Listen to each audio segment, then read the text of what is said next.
Everyone, to this evening's Planning Commission meeting. We'll go ahead and begin. We will start with the approval of the minutes for September 12th, 2018. Do I have any changes or a motion to approve?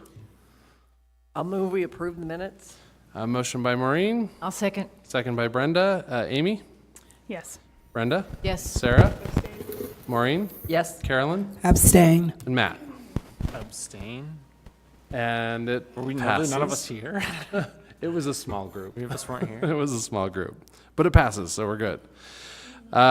Report of the chair and vice chair. I was unable to make it, but I just would like to congratulate and thank the planning staff for their work for their summer series this summer. And I heard from Sarah, who attended the last two. Loved them. So good job. Thank you. Thank you. Did you have anything, Maureen? No. All Thank right. you. Then to you, Nick. Okay, just really quick, just so the commission knows, last week the city council did appoint a new planning commissioner. So that her name is Adrienne Bell. She's a land use attorney, former city planner from Baltimore. So probably brings some good experience to the commission. She was unable to be here tonight because she had a prior obligation, but she will be at the next meeting. So there's that. She replaces Emily Drown, so who is officially done now on the commission, who served 2 terms, and we'll, as is common practice, we'll bring her back to give her some sort of a plaque to thank and give you guys the time to recognize her efforts and everything else. A couple other things. I don't know how in tune the Planning Commission is with various staffing levels and things that happen in the planning division. But just to let you know, we've had a fairly unusual summer because we've had 3 people who have had babies this summer. So we've actually been very short-staffed, but we're back. We only have 1 person out still. The city has a pretty generous parental leave. So you get, I forgot the amount of time, but something like 8 weeks of paid time off when you have a child. So we've been dealing with that through all the other craziness that's been going on in the world of planning. But hopefully, the reason I bring it up is because now we're fully staffed, and we do, in the last budget year, the city council did fund 2 new planning positions, but we haven't gotten that money yet, so we haven't hired those 2 positions. But we will be, we've had to put a number of projects on hold for various reasons. We just didn't have the bodies to work on things. So those are all going to be ramping up over the next 3 months. So things like that you've seen that you haven't seen for a while, the SRO ordinance, the changes to our early engagement regulations, you'll start to see those things come back before you for that. And then finally, the city council next week is going to start I think it's next week. No, it's on the October 8th. So in 2 weeks, they are going to start the public hearings on the ADU ordinance. So I think we're finally have that at a spot that, at least until, based on what the city council hears, that it's going to be moving forward and is in an adoptable and hopefully usable format versus what was there before. So that's all I had. Great. Thank you. All right, we will get on with our agenda. Thank you to the public for coming out this evening. If you do want to speak on one of the topics tonight during our public hearings, there are some cards just outside the door, and it's helpful if you can grab one, and we can so we kind of have an idea of who wants to speak on the various topics. That would be great, and you can just send it to either side of the table, and it gets over to me. It's not imperative, and we'll still let anyone speak, even if you don't fill one of those out, but it helps with the record. So we'll start with our first item, which is some unfinished business. This is not a public hearing, but this is the Sugar House Heights Plan Development and Preliminary Subdivision. Hello, Ashley.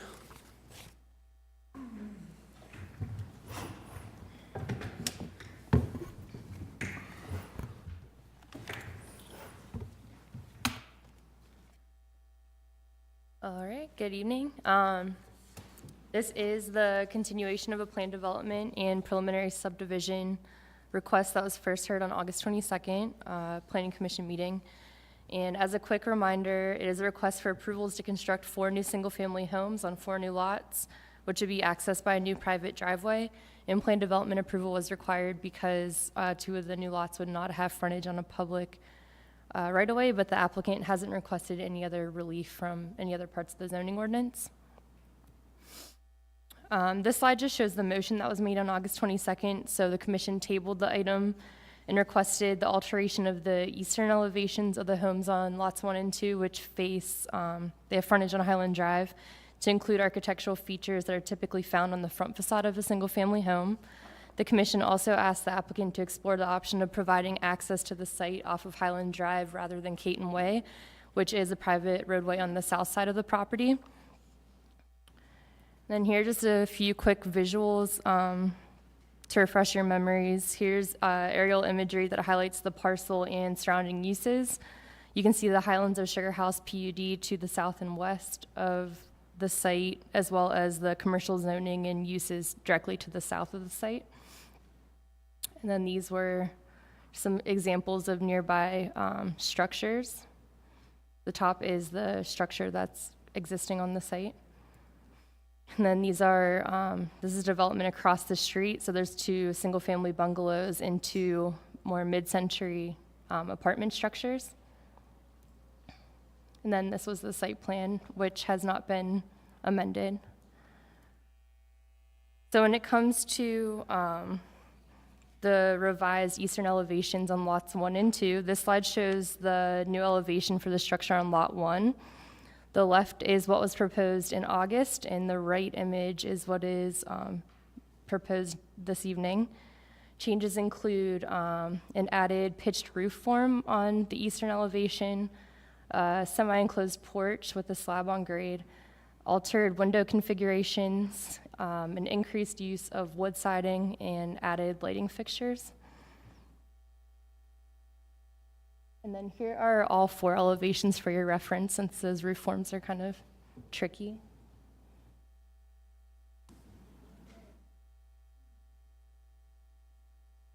And this slide is the revised eastern elevation for the structure on lot 2. Again, the left is the former, the right is what's being proposed this evening. And the same types of changes were made to this structure as the last one. They don't look identical, but it's the same types of changes. And then here are all 4 elevations again.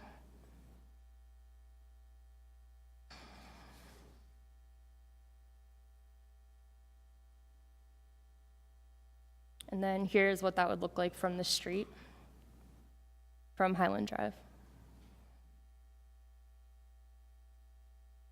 The access alternative, as mentioned before, that was one of the requests in the motion. The applicant forwarded me this graphic and saying that it shows that the site cannot accommodate 4 lots with access off of Highland Drive.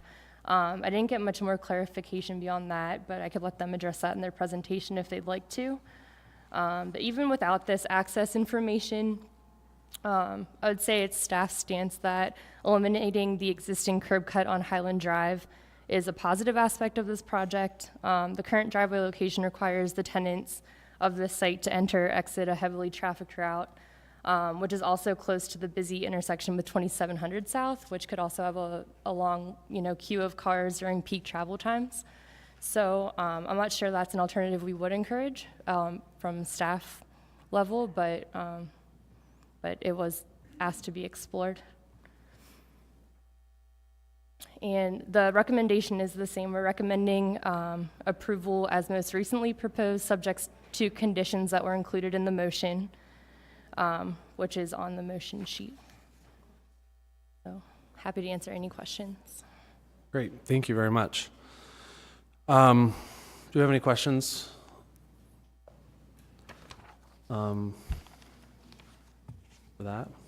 I do appreciate the side-by-side from the previous rendition to the new. That is incredibly helpful to see the comparison.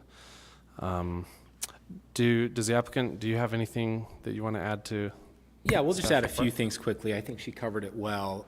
We just wanted to point out that we took into consideration all the suggestions as far as the renderings go, the units, and as opposed to just kind of having an entrance off Highland Drive, we've truly converted the properties to show, a full frontal facade on Highland Drive and took in the window, roof lines, door, access, and everything. This is the project as platted.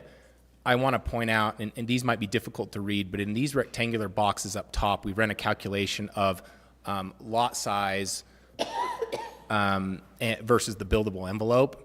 And on the proposed plan as written, we're using less than 25% of the lot, which the lot sizes are 0.11 acre, to construct the home. So it allows for a very similar sized yet lot that doesn't need a variance for size of the neighborhood. Here are, we took a lot of the feedback from the public about the architecturally electric community that exists in Sugar House. So I wanted to show you a sampling of, within a half-mile radius in the past year, 696 homes have closed or sold on the open market in this area. Here's 50 of them. I'll go fast so we don't bore you. And I want to show you how eclectic the eclectic neighborhood is. All right? Low sell, 150, median price 336 in this area within a half mile of the home. Platted on this map, here's these 50 cells. High sell, 1.15 million. That's actually a home we constructed. Here are pictures of the diverse neighborhood that we're proposing to build these in. Obviously, the point is you can see many different roof lines, many different colors, many different styles. Several contemporary. That middle one on the bottom row is the one that sold for 1.15 that we constructed last year.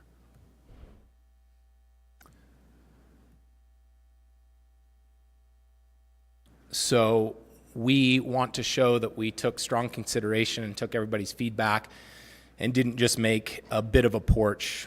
We made the front door access truly off Highland Drive for lots 1 and 2. We changed the roof line, we added windows, we did everything that was requested. I'll add a little more light as to why we can't do access off Highland Drive. Number one, if we use our already deeded and owned access off Canton Way and do it as proposed, then we can fit the 4 lots without any other variance other than what staff recommended, that we need the approval to build 2 homes off of the private drive. There's no other variance needed. Everything fits according to zoning. Should we change it to a hammerhead drive off Highland, we not only have to increase the access road, which is just an increase of asphalt by about 50%, it just takes up more of the lots. So then we need to get 4, we need a variance on minimum lot size on every single lot, including setback and frontage measurement variances. So 4 lots isn't going to work if we do a hammerhead on Highland. Now, would 3 fit without a variance, or 2? Yes, likely, but then it just frankly doesn't financially pencil. And if it's not us, no one else can do it either. So again, here it is as proposed with access off of our already private deeded access. And we took all your suggestions and updated the plan. So hopefully that sheds a little bit more light on it. Great, thank you. So yeah, I think the 2 points that were brought up by the commissioners were the road alternative, frankly, isn't one of my concerns. I think that enough evidence was shown last time that that the property owner of this property has a right to access that private road, and I don't believe it will add that much traffic to it, and there was still the gate Correct. to help To alleviate maybe some of that. help shed some light on that, since our last meeting, we've actually had an attorney drafted agreement where we are offering to pay up to $10,000 for the gate and the installation of the gate, and then letting them decide, where, when, et cetera. That And was hasn't that- been signed yet, but we've sent it over. Was that a new development? I'm trying to remember if that was a new development just before the last meeting. Like, was most of the public, most of the neighbors unfamiliar with the gate component? Loosely talked about the gate, but Okay. it wasn't With the necessarily HOA. Yeah. Okay. But now at this point, it will happen for sure, yes. Okay, If they want, of course. for sure. Okay, so commissioners, are there any other questions before we just bring it back to us for discussion? Nope. Okay. Thank you. Thank you so much. Appreciate it. All right. So our two concerns was the road access and then the frontage on Highland. Actually, I disagree with that, Mr. Chair. I think one of our other concerns was that they didn't meet any of the standards for a planned development. If we look back at the staff report, everything was complies if condition met, complies if conditions met, complies if conditions met. There was nothing. So what in particular are you talking about is not being met that staff says is being So I met? think that was also one of the other things as a standard, especially under A, was what are they meeting? I don't know that that's changed. So we didn't just have those two issues. I remember succinctly bringing up, well, Matt brought it up, but that I agreed that where are they meeting the standards for a planned development? Do they even qualify for a planned development? Because based on the matrix in the previous staff report, it didn't really look that they were.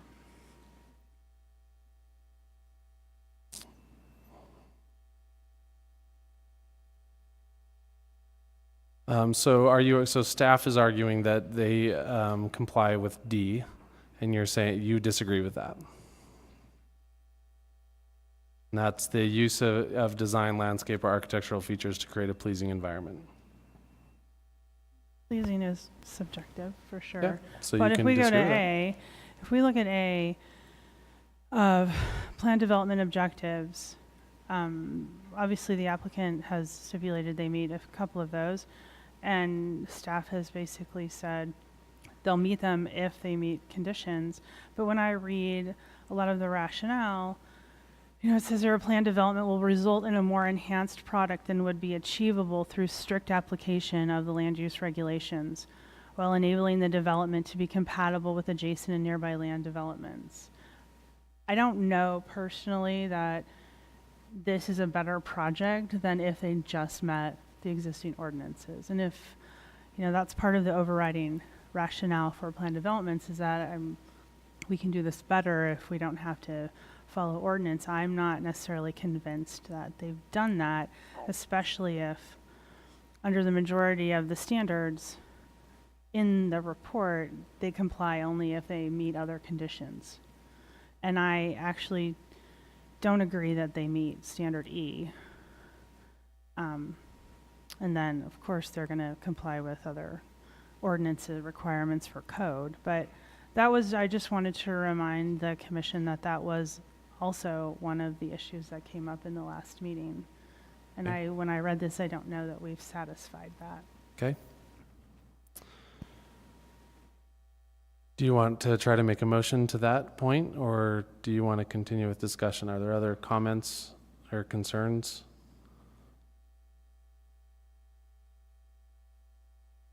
Or other motions?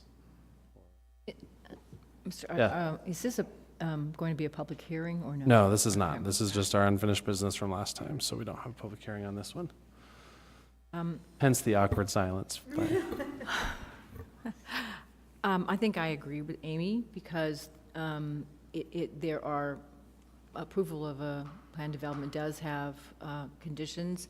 I'm not quite sure what would result if they were to follow the plan development guidelines. I mean, to follow the, What can they do by right? yeah. Well, by right, it's single family. It's a R1 5,000 single family residential district. So it's Ashley, do you want to come back up and maybe answer that question? So I'm just not scanning through the document here. It isn't an R1, is it? Oh, yeah. So what can be developed by right on this parcel? Yeah, so I will admit I didn't do a very thorough analysis of if the house was to be preserved, what could be built. I think there would be room for a couple additional homes. If the historic home is demolished, there's only enough lot width to accommodate 2 single-family homes. It's two deep lots. That would be fronting Highland. Mm-hmm. Okay. Yes.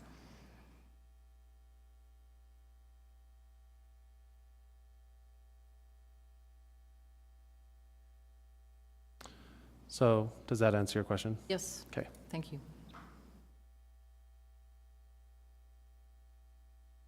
Sarah, do you have any comments?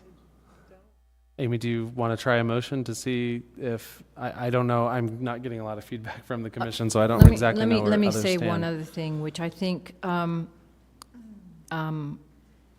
somewhat agree that perhaps the layout of the 4 homes as they have it, the site plan, is better than the, probably better than the one that they produced under duress from Highland. But I really don't appreciate the sort of,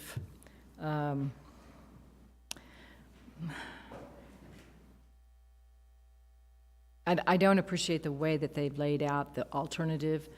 I think it was really meant to be, hey, this is really bad, versus an honest effort to actually accommodate that. And so I'm just saying that. I do think their own thing is better, but, you know, they've got a driveway there that's, I don't know, quite a bit wider than the one they're showing in the middle of the block and some other things like that. So it's just not a very, it's deliberate, it's kind of deliberately. So you're suggesting that the presentation of the possible alternative of putting the road on the north end is not, you're not I'm not satisfied. You're convinced not convinced of that it's all that impossible.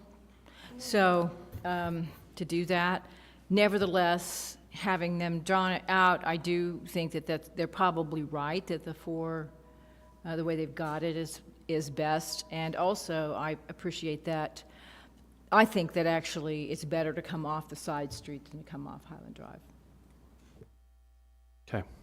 So do you want to try to make a motion to that effect, or? I think the discussion here is, do we believe this is a better project than a as-of-right project? Well, I think we can get guidance from staff, and I'm in trouble seat, I think. I'm not totally sure, but generally I feel that way with Nick sitting next to me. I don't think it's a question about whether or not it's better or not. I mean, whether or not they can put 2 houses or 4 houses on this lot is irrelevant to us. Whether or not it's financially feasible or not is not relevant to us. That's not our thing for consideration.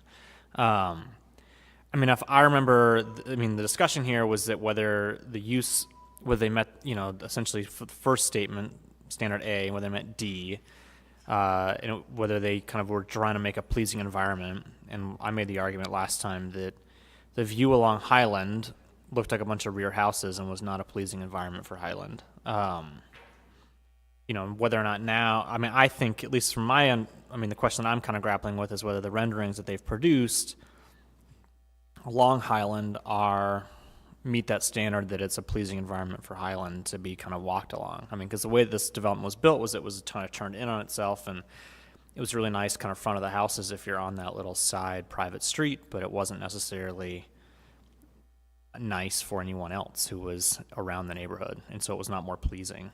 The other question which I have, which I'm trying to grapple with now, now that they've done all this kind of work on the side of Highland too, is that whether or not they do or do not meet standard A, combination and coordination of architectural styles, building forms, and building materials, and building relationships.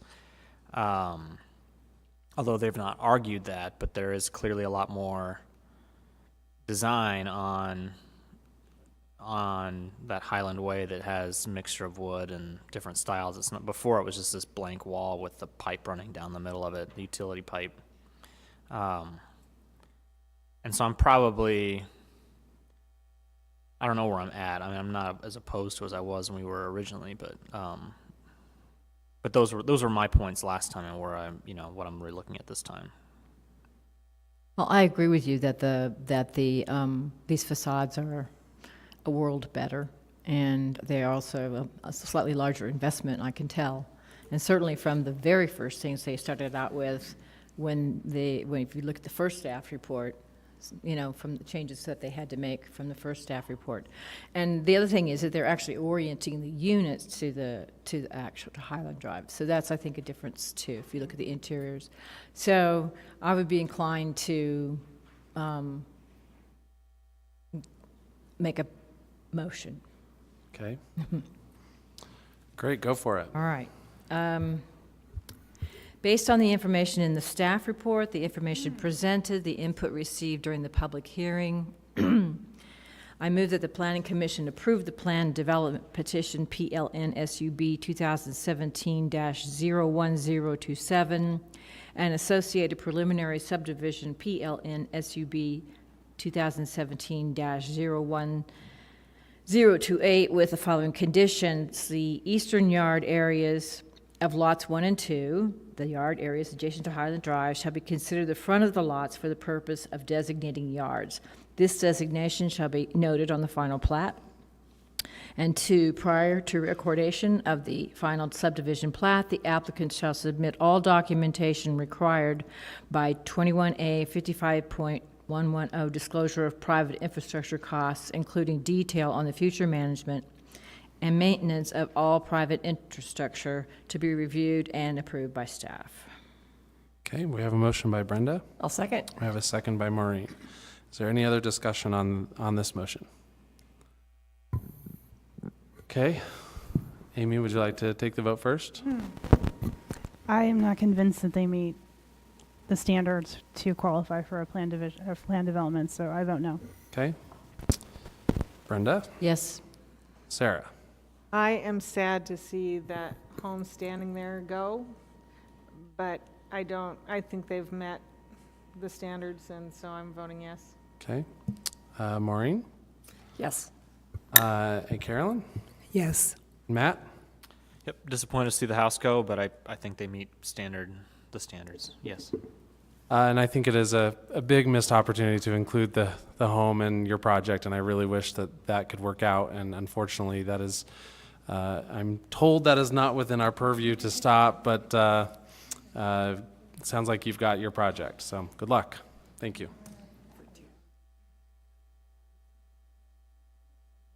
All right, moving on to our public hearing items, starting with number 1.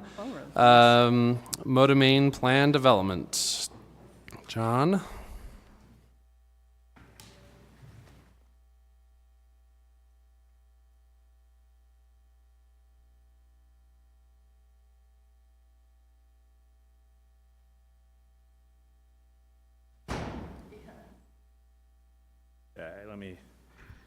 There we go. All right. Well, thanks for having me here tonight. I appreciate it. Tonight we have I guess I could start that, couldn't I? Oh, geez.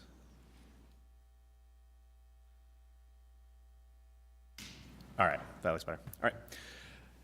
So we have a planned development approximately 1570 South Main Street in the Ballpark neighborhood. If you look at the map, it's unusual site for such a small parcel to have frontage on 3 streets. You have Main Street on the east, Van Buren Avenue on the north, and Harris Avenue on the south. It's currently made up of 3 parcels of property, which actually were all single-family homes at one point in time. There's a small vacant commercial structure on the northeast corner and an associated parking lot. The property is zoned as CC, which is corridor commercial, as is the opposite side of the street. Multifamily residential uses are permitted in the zone. The properties to the west are zoned as R1 5000, and they have existing single-family homes. You'll find in this neighborhood there's a lot of mixed use along Main Street between residential and commercial and multifamily type of uses. So we look at the proposed site plan here. The applicant's proposing to construct 11 townhome units on the property. The project is made up of 2 parallel structures, one facing onto Main Street and one facing towards the west. The drive aisle separates the 2 structures and provides access to a rear-loaded garage for each unit. There is a landscape buffer requirement along the west property line between the proposed development and the single-family homes there, and it is shown on the plans. The project is meeting its off-street parking requirements in the each personal garage, but they have requested to add angled stalls, which are here along Main Street. You can see them on the site plan. The renderings probably show them a little bit better. It would require the removal of 2 trees, but they will be replaced with additional trees, but they would be on the west side of the sidewalk. Transportation has reviewed it and given an initial approval, but it would still need to go through the process to do that. The project is being reviewed as a plan development, as they're requesting 3 modifications of the zoning ordinance. The first is a reduction in the corner side yard setback along Harris Avenue, which again is the south and is on the bottom of here. The second one is a reduction of the corner side yard setback along Van Buren Avenue, which is on the north. And the third is to request the requirement for entries along Harris Avenue. I want to just maybe go through the whole project as a whole so you can kind of look at it and feel for it, and then I'll go through the modifications individually. So if we look at here, this is the Main Street elevation. It has 6 units facing on a main street. Each one has front door on the street as a walkway connecting to the sidewalk along Main Street. And each one has a fenced private area for each individual unit. You can see the proposed angled parking being demonstrated there. The exterior building materials are stucco, hardy board panels, and glass. As a note, the CC zone doesn't currently have any design standards related to the amount of glass or exterior building materials. We'll find out that they do actually have one for entries. So this is looking east along Van Buren Avenue towards Main Street. So the building here in the front is that rear building or west building. You can see the design is similar to the east building, but this one has 5 units rather than 6. They're a little bit larger. There are entries provided along Van Buren Avenue for both units that face the street. Each of these units also has an additional entry from their private yard areas, whether that's from Main Street on the east building or from their western, or from the rear on the west building.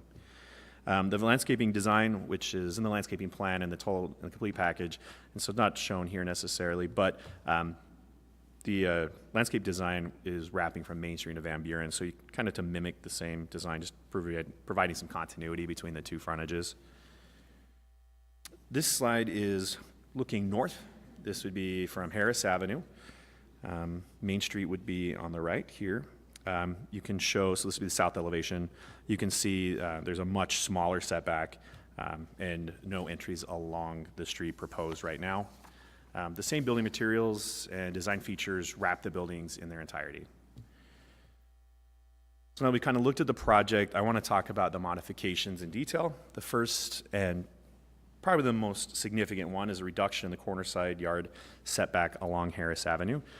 The corner and front yard setbacks are required as a 15-foot corner or front side yard setback. It should be noted that we were on the tour, we may have noticed that there's townhome units going up on the east side of Main Street that have no setbacks. So if you're on the east side of Main Street, you're in the same zone, but the overlay there allows you to eliminate that setback. If you're on the west side, you do not have that opportunity. In this situation, because there's 3 frontages, Main Street would act as the front yard setback, Harris and Van Buren would be your corner side yards. That only matters because you're trying to identify what the rear is, again, because they're the same at 15 feet. So the applicant is requesting a reduction from 15 feet to 4 feet along Harris Avenue. The majority of the building will actually sit at 5 feet, but there are architectural projections around the windows that cantilever out on the 2nd and 3rd floors at 1 foot. And the reason they made the request, and the applicant has tried to justify that, is that if we look at this slide and you look at these photographs, the top photographs are looking at a street view with the north side being on the right, and you can, and then the aerial photograph on the bottom. Along Harris Avenue, you don't have any homes fronting on Harris Avenue. They all front on Van Buren. This is really their rear yard. You can see the garages are set back either with a 0 setback or maybe 1 or 2 feet. And so really the development pattern for a setback along that street is much lower than 15 feet. There's no park strip. Like I said, it's lined with garages. It serves as more like a service road or an alleyway. It's more narrow than a typical Salt Lake Standard street. So staff believes that the reduced setback is in keeping with the existing development pattern of the neighborhood. The second request is for along Van Buren Avenue. And Van Buren is a very typical residential street where we do have front yards and homes set back from the street. The building itself, the building wall, is meeting the setback of 15 feet, but again, these architectural projections, they cantilever over, I think, 2 feet on this one. So the portion of the project that does not meet the setback is outlined in red, so you can see it's just a small portion of the wall that does not meet that setback. This portion of the building did meet it at their original design, but as we were reviewing that, we found that the south where the driveway hits Harris Avenue, that it didn't meet the clear view or clear vision triangle, so which is intended to ensure pedestrian safety. So when people are entering or exiting there, that you have sufficient space to be able to see if somebody's walking down the road. The applicants could redesign to meet could redesign this facade to meet that by removing the architectural features, but staff thinks that they do add interest to that facade. It is a street-facing facade, and would like to see as much architectural detailing as we could. The last or third request is to waive the requirements for entries on Harris Avenue. The CC zone has very few design standards, but does require an entry on all street frontages, which in this case is 3. So as was discussed earlier, it's not really a typical street, and we didn't believe it requires the same sort of activation that Van Buren would require, which is lined with typical single-family homes. And also, I think it's important, if the commission determines that the reduced corner side yard is appropriate, it really would be difficult to construct a meaningful entryway with a porch or some other typical entry feature with such a small side yard, no park strip. You would literally almost be jumping out into the street. So just to discuss public engagement, the project was discussed with the Ballpark Community Council. They did provide comments which are available in your packet. There was general support for the project. They did have a few comments if you wanted to go through that. The project was discussed with 2 other residents, one in person and one on the telephone. One was opposed generally to the loss of the parking areas. He believed that they were required parking for the commercial building that is located to the south across the street from Harris. We did a lot of research and to find out when these buildings were built, and when that building was built, it was just a building in a parking lot. Those homes to the north were tore down at one period and another. There is a timeline in your packet as well. But we found that it's not required parking. They did utilize some of that parking in the past, but it isn't actually required parking. And the second resident I spoke with didn't seem opposed to the project itself as much as just general growth in the area and parking issues in the neighborhood. Staff believes that the project does meet the standards of approval, recommends that the Planning Commission approve the project with 2 conditions. One, that the parcels are combined into a single lot, and second, that the mature trees along the west property line should remain to act as a buffer between this project and the adjacent single-family homes. So if you have any questions, I would be happy to answer them. John, go ahead. sorry, can you remind me, I know I've looked at this, but there was such a big packet. Oh, it was. What is the setback on the west side, between the fence and the building? Is it 5 feet? The west side it's a 10-foot requirement, and they do meet the standard. 7 feet of that has to be landscaped. And so the trees that you're conditioning not be removed are within that? Yes, Okay. and I can identify, they're generally located almost directly in the middle of that west building, so they're generally located about right here. And they're right on the fence line, so it seems to certainly be something you could construct around. I think sometimes if it's right in the middle of the lot, it would be difficult, but there are plan development standards that speak very specific to existing mature vegetation that currently act as a buffer, and so we couldn't find any reason to not require that they remain. John, can you talk to me about the parking on Main Street, the Yes. angled parking? Is that typical on Main Street to see the park strip removed for angled parking? It isn't atypical. I couldn't say that there's a majority or a minority that does it. There are definitely parts, because the park strip is so large there. Generally with commercial businesses, you would see there are a lot of them that have removed them. There's a lot of single-family residential uses on here too, and they have not. So I think that it isn't completely coming out of left field, but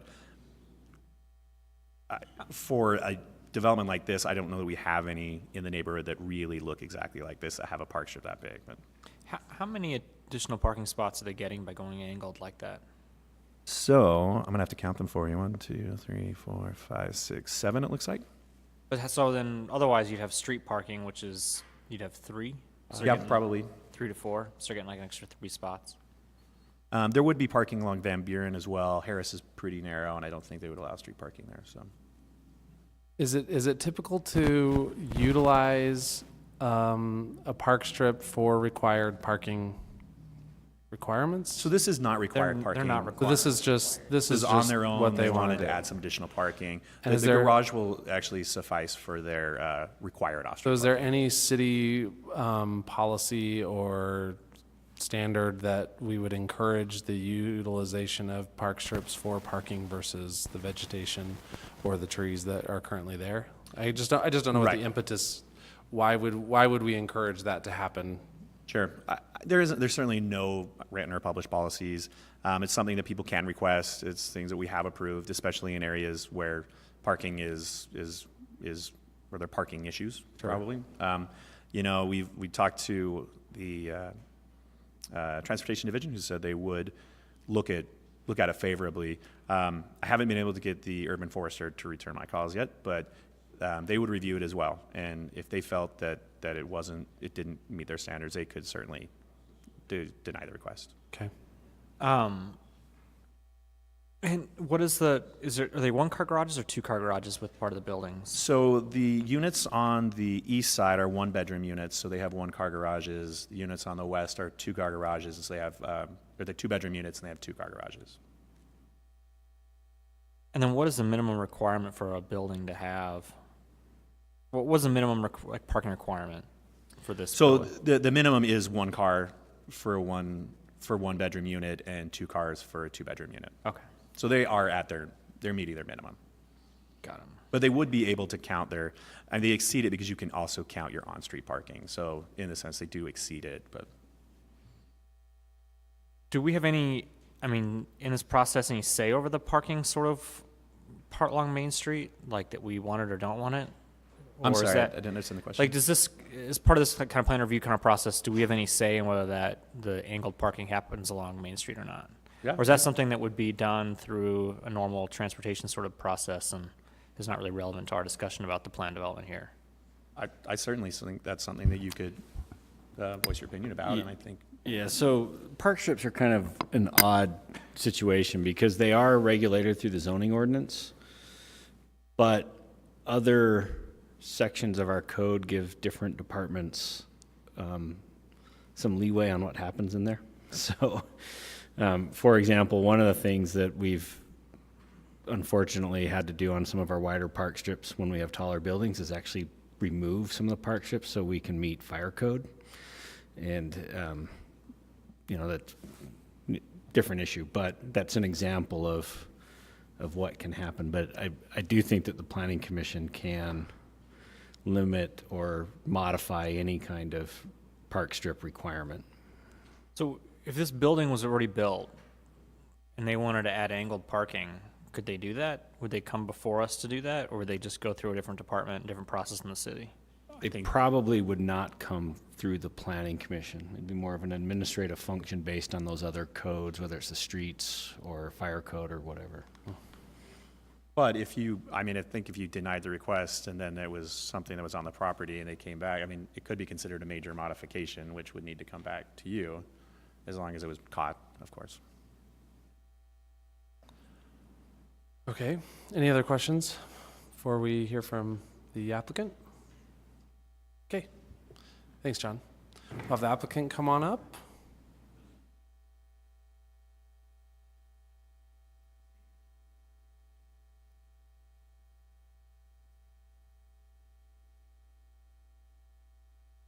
How's it going? Hi, how are you? Good. And just give us your names, and we try to give 10-minute limits to our applicant presentations to keep us on schedule here. So Great, my name's Adam Paul with JF Capital. I'm Tyler Kirk with Think Architecture. And Brock Loomis with JF Capital. Great. We think the presentation was great, and we don't necessarily have anything else to add to it at this point. We're just here and happy to answer questions. Okay, great. That works well. Do you have any questions for the applicant? What's the affordability of these units? The affordability, they're a market rate project, so there isn't what we'd call a tax credit affordability or low-income component to these, are just market rate apartment projects.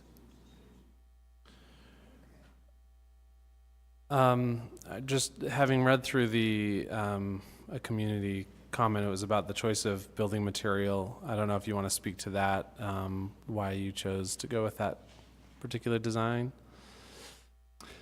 We were trying to meet code on height restrictions and build a building that we think is attractive to tenants, durable materials that last a long time.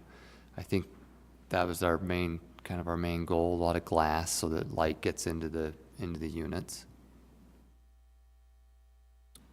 Okay. Any questions? Do you want to?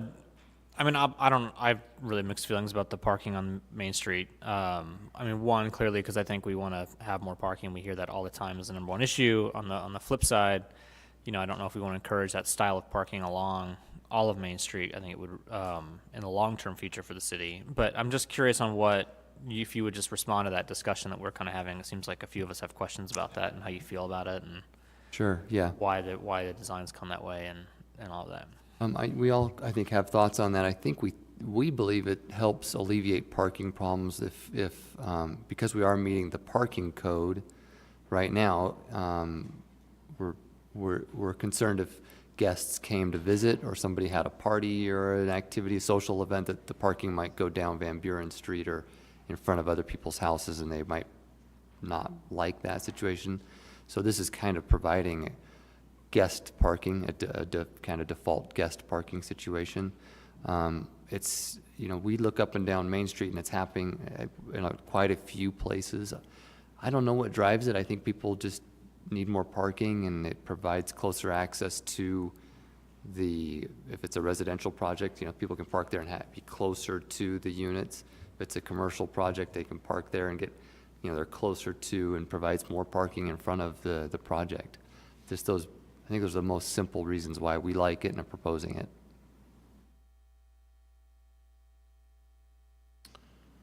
Okay, anything else before we go to the public hearing? Okay, great. Thank you very much. Thank you.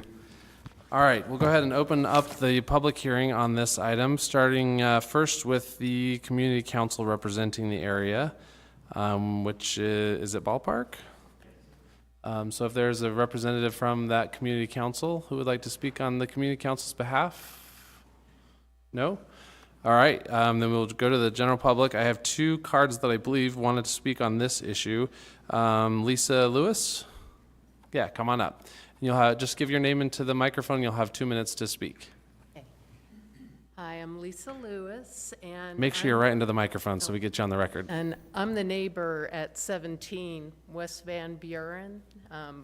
My house is right next to that project, and they'll be looking into my backyard from their porches.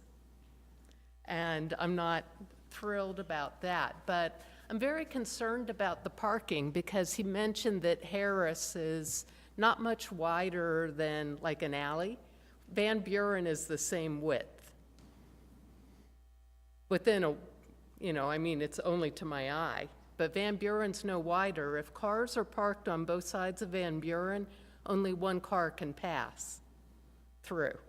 It becomes one lane. So I don't believe it's realistic that only one car will be necessary for people that live in the one bedroom.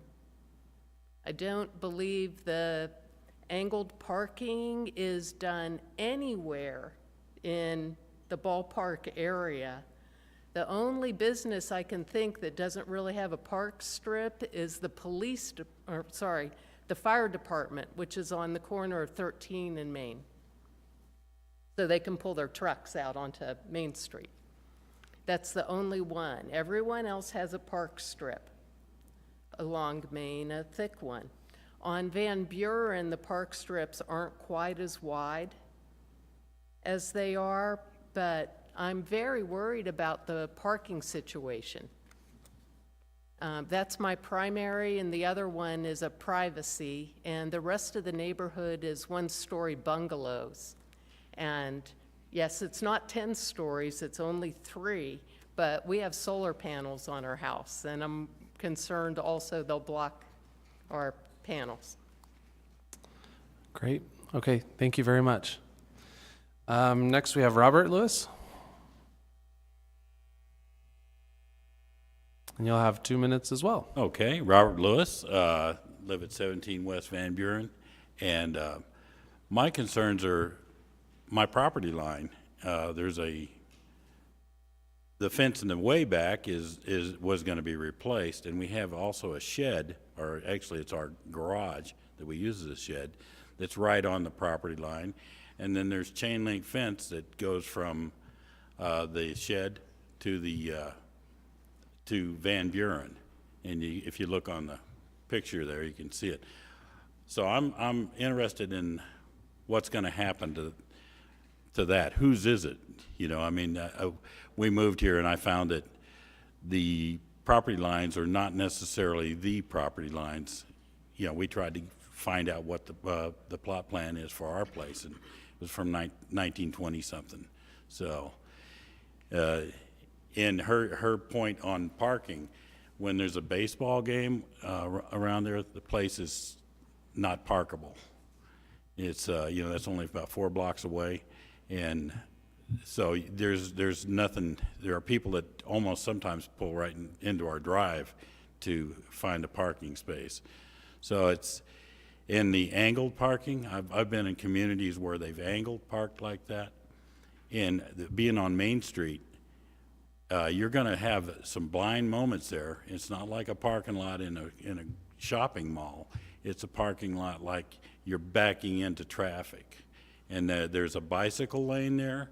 The people won't be seeing those people. And they'll back right into Main Street, and I'm sure we'll be hearing various close calls, and I hope that's all there is. That's pretty much what I have to say. Great. Thank you very much. Appreciate it. Is there anybody else? That's all the cards I believe I had for this project. Is there anyone else who would like to speak on this? Come on up if you do. All right. Seeing none, we'll go ahead and close the public hearing on this. Come back to the commission. I guess, John, do you want to come up? I'll start with some questions. I assume, as with any project, that to address some of the concerns of the community here, there will be proper surveys done to ensure that property lines are appropriately honored.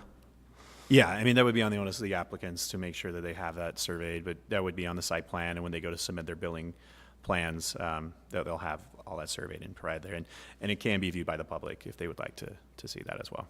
Okay, great.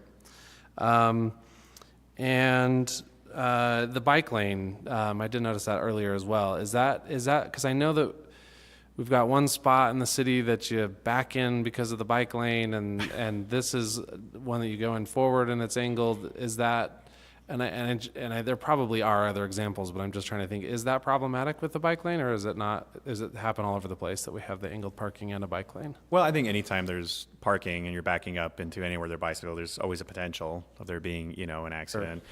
But frankly, even if I've seen people try to get into parallel spots and hit people on bikes. And so, any sort of interaction anytime you don't have a protected bike lane, I think that there's going to be some sort of, there's a potential for issues. I think for this, when it comes down to it, like you said, it happens sometimes in the neighborhood. I think people have had it. I think generally, in some ways, it actually slows traffic down when you have people start to back out, and that helps. But there could certainly be some potential safety issues, I think. And by right, what is the height allowed in that area? 30 feet. 30 feet. Okay.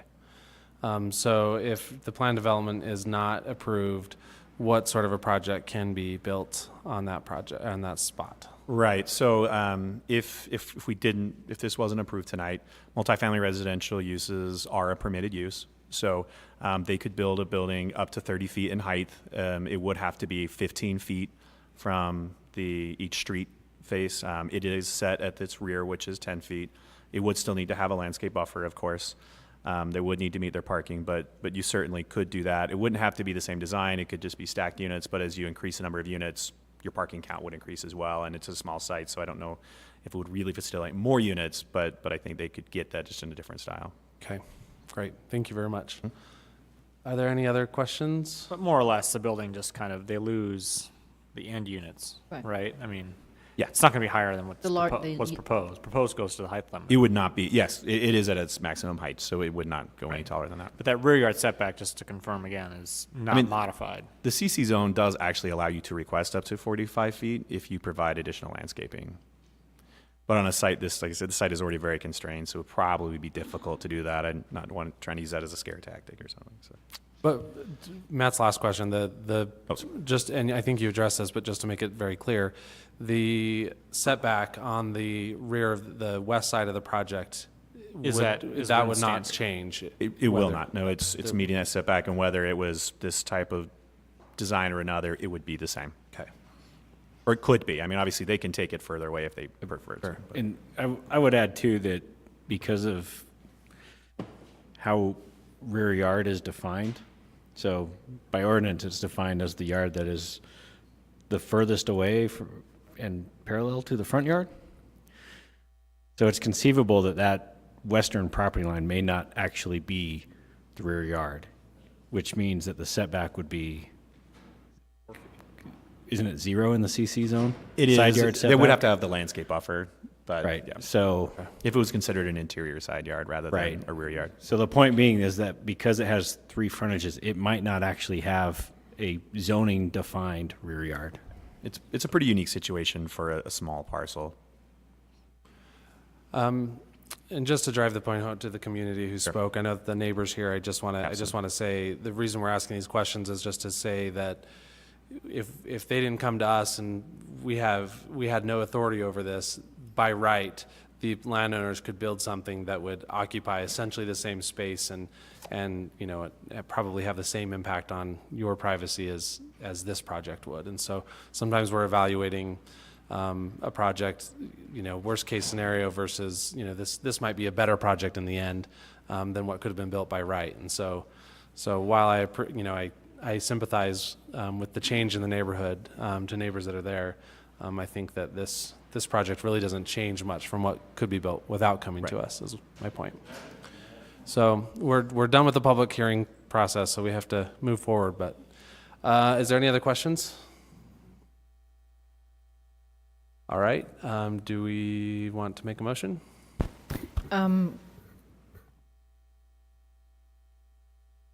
Sure. Well, But I'd like to. I would like to discuss a little bit more this project. Okay. The thing when we drove by on our site visit today, I actually happened to be just sitting there looking out the window and noticed this 24-inch, 30-inch caliper tree right on the street, and looked at the tree lawn there with all of the huge trees along Main Street, realizing that they would go away if this project were built. I think that would deprive the community of a tremendous amount of character, way more than anything of 7 parking spaces would be worth. So whatever motion happens, I would make it a condition that those trees remain. I agree with you. Yeah, I've got mixed feelings about the parking. Like the neighborhood always comes out, says there's problems with parking, and this developer, which I appreciate, is trying to get more parking. But the angle parking, I mean, it's prevalent down by the car dealerships. You know what I mean? And it's a very different feel when you go down by those car dealerships, when you've got the cars right there without the big trees. And I think especially in a development like this that's got close access to tracks in downtown, I don't know if we want to encourage more parking and more autos. I think the more that we can move away from that, and I would hate to start setting a precedent, because it's really not on this block between 13th and 17th. It's not really until you get to Nate Wade, and I just confirmed it again on the map, that you see that. You don't really see it further south either. It's much more prevalent on kind of 13th South North, where you have all those car dealerships. But I just think it's not, I would really hate to see that sort of development pattern move down, and especially as this area gets built up, because it's going to. I think it's going to be densified, more commercial business, more everyone else. Businesses and everyone else are going to want parking along there, whether they need it or not. And I just hate to extend that sort of tradition down that way. It does sound like, they could come back in the future and deal with other options if it becomes a bigger problem. But my gut is to say to not approve the angled parking for the extra three spots, because I think we lose more there. And then, and they're welcome to, or the community, if they come back, certainly I'd be willing to consider it, the other way around. But that's my. Well, it sounds like I'm in the minority here, but I disagree with that. I ride my bike literally on Main Street past this site at least once a week. I don't have, I can see the kind of and I'm riding the whole Main Street. So I see a lot of angled parking. I see it in other places, utilized in other places in our city. I think it's a good use. And as we build up, we're taking this whole parking lot away that the neighbors rely on. We've read that in our comments. I just think, I like this building, I like the project, and I think the angled parking is a really nice, thoughtful addition. It makes me think they've really put a lot of thought into not only the new residents, but the neighbors. So I love a tree. So if I'm outvoted on this, it's not going to break my heart completely, but I like it. I like the angled parking. Okay. And I don't ever feel in danger on my bike because I'm looking, they're looking. I feel in danger other places, but not there. Okay. Yeah, so I kind of have to agree with her because I feel like so the residents are concerned about parking, but they don't want to add more parking because they don't like this, but they don't want parking on their street. And so it's like this illogical circle that we're going in. We have many streets where if you have cars on both sides, they become single lanes. They're everywhere in the city. And I appreciate that concern that overflow will go there. But since we can't require them to provide more parking than the ordinance stipulates, and they already meet that, I also think angled parking is such a better use of our streets than parallel parking. Because it seems like 90% of the people in the city don't know how to parallel park. And so not only if they parallel parked right, you could get 4, but you're only going to get 3, maybe 2, depending on how bad it is. But that we're not utilizing our spaces to their most efficient use. And I think angled parking, and I've seen it in other places, it's actually by the fire station. Maybe it's on West Temple for a business or some sort of an office building, and had cut that out. I don't think it has to be unpleasant if they landscape it properly. I think a cutout for angled parking can be very pleasing, and I personally don't lament the loss of some of our parking strips because I feel like they're a big waste of space most of the time. If people maintain them, they're nice, but what are they used for other than they get to take up water?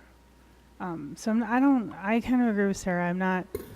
I don't think it's a big issue, and I think if we were talking about some way to alleviate a parking crunch for Van Buren and Harris, then this is a really good alternative that yields you more parking than you would if you left it parallel. Okay. Go ahead, Brenda. Brenda has an opinion. Well, I appreciate people talking about the function and how it's an important function to have more parking and so on and so forth. But I think that one of the things that the Planning Commission is charged with, and one that's explicitly in this requirements here about native trees, existing landscaping, and so forth, having very mature trees and so forth, they're preserved and maintained. That's explicitly in these requirements. I think it's not just the function of parking. I think it's the function of green space that makes us feel more supported as pedestrians as we walk along the street. It's a matter of encouraging that pedestrian activity. As Main Street in this area develops more, we want there to be a tradition of having large trees on a tree lawn in front of the building. If you take the trees down, you will use more water than you don't, and certainly will create greater drainage problems with having the parking there. I think that we have a lot of parallel parking along Main Street, a lot. And even in the aerial photos that we're looking at now, there's nobody parked there. So I think that it would be a big mistake to get rid of what should be an excellent example of how a residential property, not a commercial one, mind you, that may need this, I got to park and pull in and go to the 7-Eleven. We don't want it to look like a 7-Eleven. We want it to look like a residential property. And that's what residential properties do. They have a wide tree lawn that separates them, that buffers them from the noise of the street, that creates shade for pedestrians going by. And I feel pretty strongly about this. And I would not support this project if it has the parking in it. Okay, looks like we have a divided commission. Do we want to? Yeah. Mr. Chair, can I just weigh in a little bit on the street tree thing? Ultimately, the removal of any existing street trees is up to the urban forester. They are considered city assets, and they shall, when somebody is proposing to remove it, when it's not diseased or dead or whatever, they actually have to reimburse the city for it and pay for the value of that tree. That value is usually determined based on the existing caliper, and replacing it with an equal caliber inch. Not, you clearly don't provide the same size tree, but whatever number of trees it would add up to equal that. So just wanted to throw that out there. So even if the Planning Commission decides to approve that parking, that doesn't outweigh the urban forester's responsibilities or role in approving any removal of those trees. So. Does someone want to try a motion and see where we're at? I'll do it. Okay, Maureen? Great. Based on the information in the staff report and the information presented and input received during the public hearing, I move the Planning Commission approve the petition PLN SUB 2018-00570 Moda Main Plan Development with the conditions listed in the staff report. I'll second that. So we have a motion by Maureen and a second by Sarah. This is a motion without modification to the parking request. So we'll go ahead and start with Amy. Yes. Brenda? No. Sarah? Yes. Maureen? Yes. Carolyn? Agree. And Matt? No. The yeses have it. There it is. Very much. All right. Moving on to the next project. This is the TAG 700 Plan Development with Lauren.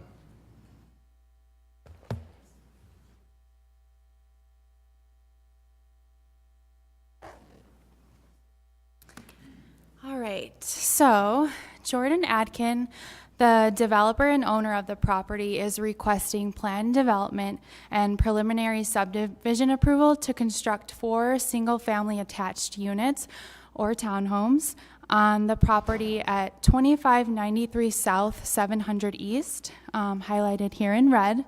The units will be side-oriented on the lot or facing the south side as opposed to all facing the street or having direct public street frontage. The subject property is located on the east side of 7th East, just a few blocks south of I-80 in the Sugar House neighborhood. This part of 700 East is lined with a mix of single-story brick single-family homes, as well as larger 4 flats and 6 flats, and then there's larger apartment buildings directly across 7th East. There's currently a duplex on the subject site that will be removed to accommodate the new development, along with 2 larger accessory structures. And then the site is zoned RMF 30 or low density multifamily residential. So you can see here on the zoning map in orange, those are all of the RMF 30 properties. There's some commercial on the corner of 7th East and 2700 South, and then the yellow is single family residential. The applicants have requested 3 modifications to the zoning and subdivision ordinance through this plan development process. So the first is to create undersized lots without direct public street frontage, as I mentioned. As you all know, the ordinance does not allow the creation of lots without street frontage to discourage landlocked parcels with low visibility and little access. But here, access easements will be established along the south side of the lot so that each individual townhouse can be on its own lot.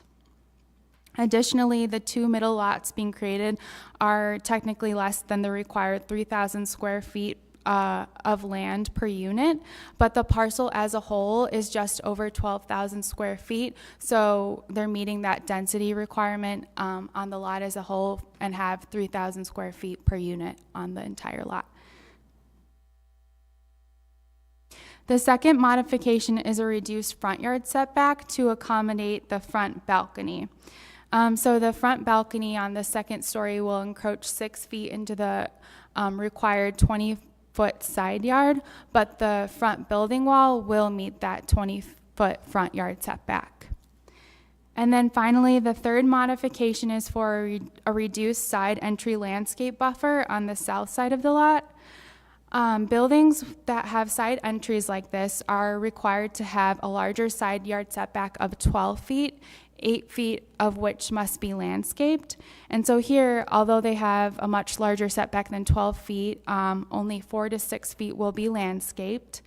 More landscaping on the site is difficult to accommodate because the driveway is required to be at least 20 feet wide per fire requirements, fire access requirements, and also to accommodate the turning radiuses of the cars going in and out of those driveways there. So in lieu of that landscaping, or the length of the landscaping, they're proposing to install a 6-foot cedar fence along with serviceberry trees taller shrubs to create a sufficient buffer between the property and the property to the south and the proposed driveway area.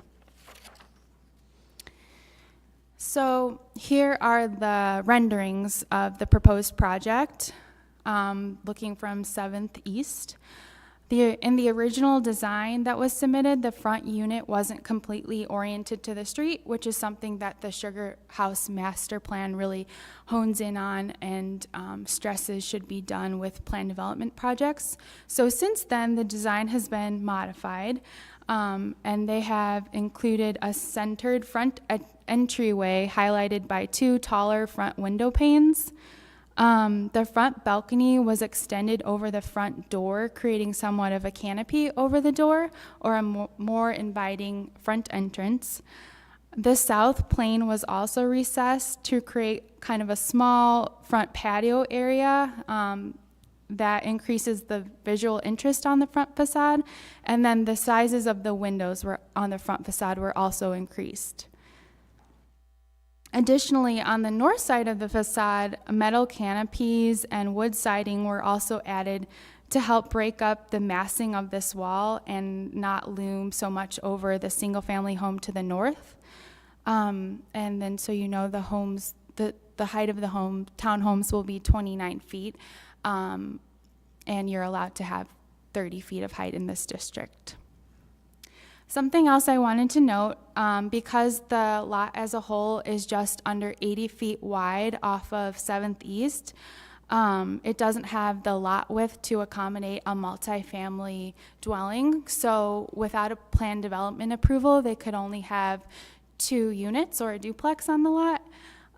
If they were to somehow acquire 5 feet of land, or 5 feet of width to get that 80 feet requirement, they could have the 4 units, but they wouldn't be able to have them on their own lots without street frontage. So with that, the planning staff does feel that the proposal generally meets plan development standards and recommends Planning Commission approve this proposal. Great, thank you very much. Any immediate questions for Lauren? Okay, we'll go ahead and have the applicant come up then.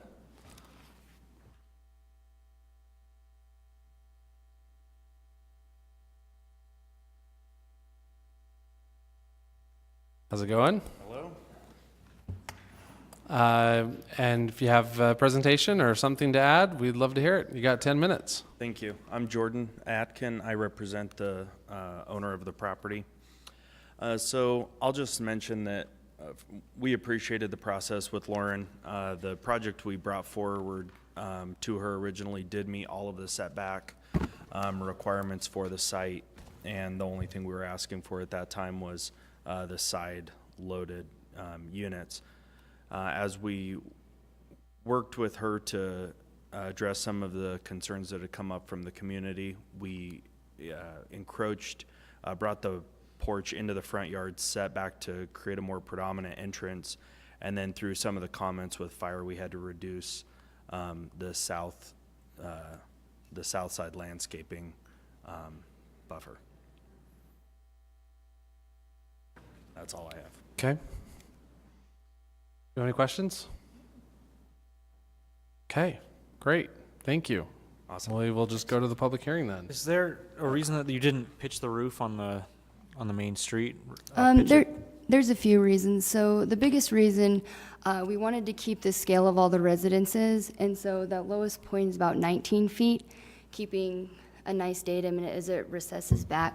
Secondly, we wanted to break down that linear facade, running east-west, and just break it up into the individual homes rather than seeing this long, daunting pitch. Or did you think about just pitching the one on the facing the street? We did investigate. Gabled look. Sorry? Yeah, just continue. Go ahead. You got it. Oh, we did do several investigations on the pros and cons of the different pitches and the directions that they'd go. And honestly, when we did investigate the front pitch, I think it neglected the north and south sides, and it really took away from the overall aesthetic. I think that this design really brings the project into scale in both directions. Okay, thanks. No, that's great. Okay, thank you very much. All right, we'll go ahead and open the public hearing on this, starting first with the representative of the community council, and that must be Sugar House. Hi, Judy.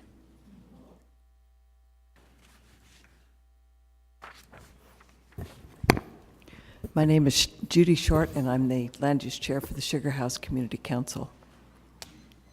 We reviewed this in our usual manner, flyering the neighborhood and having them at the land use committee and the main Sugar House Council meeting.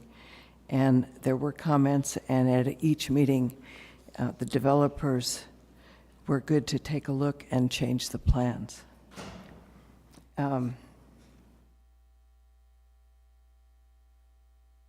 We know access, we still worry a little bit about the front parcel. I agree with Matt about the peak of the roof, but I also trust the architect's aesthetics. We know access probably on that front unit will be through the garage. And I know the master plan calls for houses on the street need to have a sidewalk to the street. But I think it looks kind of funny in that front yard. Or maybe it needs a second sidewalk that goes to the driveway. The rest of the homes don't have that. And I guess the question is, does the purpose statement of getting a better project using a higher level of design than the strict ordinance requires were applied? Maybe. I think Lauren did a great job of going through the master plan and reminding all of us how the various facets of this plan meet the objectives of the Sugar House Master Plan as well as Plan Salt Lake. This does meet the goal of the Salt Lake City goal of adding more housing units. It adds 2 net units. It doesn't preserve the predominant land pattern of single-family homes. And the density, if this were applied to an acre, the project is more dense than 5 to 10 units per acre. They won't be affordable. The developer states a price point of $400,000 to $500,000 for each unit. 3 units are isolated from the rest of the neighborhood, not facing the street. There's no pedestrian sidewalk in the interior of the project. The mature trees on the property are going to be removed. And I don't think it provides sufficient space for private amenities. There really aren't many amenities on this parcel. The upstairs balcony looks great, but I'm not sure how much it can really be used if the kitchen area is on the first floor. I would think that something like that would be used for barbecuing and family parties, and it just seems in a funny place. The back exterior, on the east side, that parcel has what looks like the largest parcel in the batch. It's like 4,000 square feet. But a lot of the back is just a big retention pond or swale. I'm not sure how usable that actually is, if it's an amenity. And the 2 interior lots have 5 by 27 feet on the north side of the house, which is good for shade in the summer, but I'm not sure that it's a very usable space. So I don't think we're very pleased with this project. The price point is high. I provided you with some other examples of similar townhomes along 7th East that have sold for less with more amenities. The design is not compatible with the existing development pattern. And the tag units appear larger, but I think a lot of the footprint is really the size of the garage when you compare the tag units to the other examples that we've provided. And I think our concern is more down the road because of the city's big push to add new infill housing.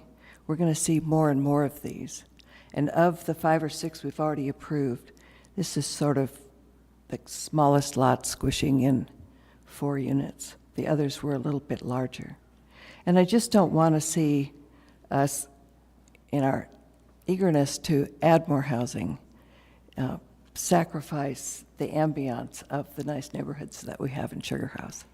I think that's the piece that we see that's missing. It's just a little bit small, not a lot of outside space. Maybe if you're buying this, that's all you want. I don't know.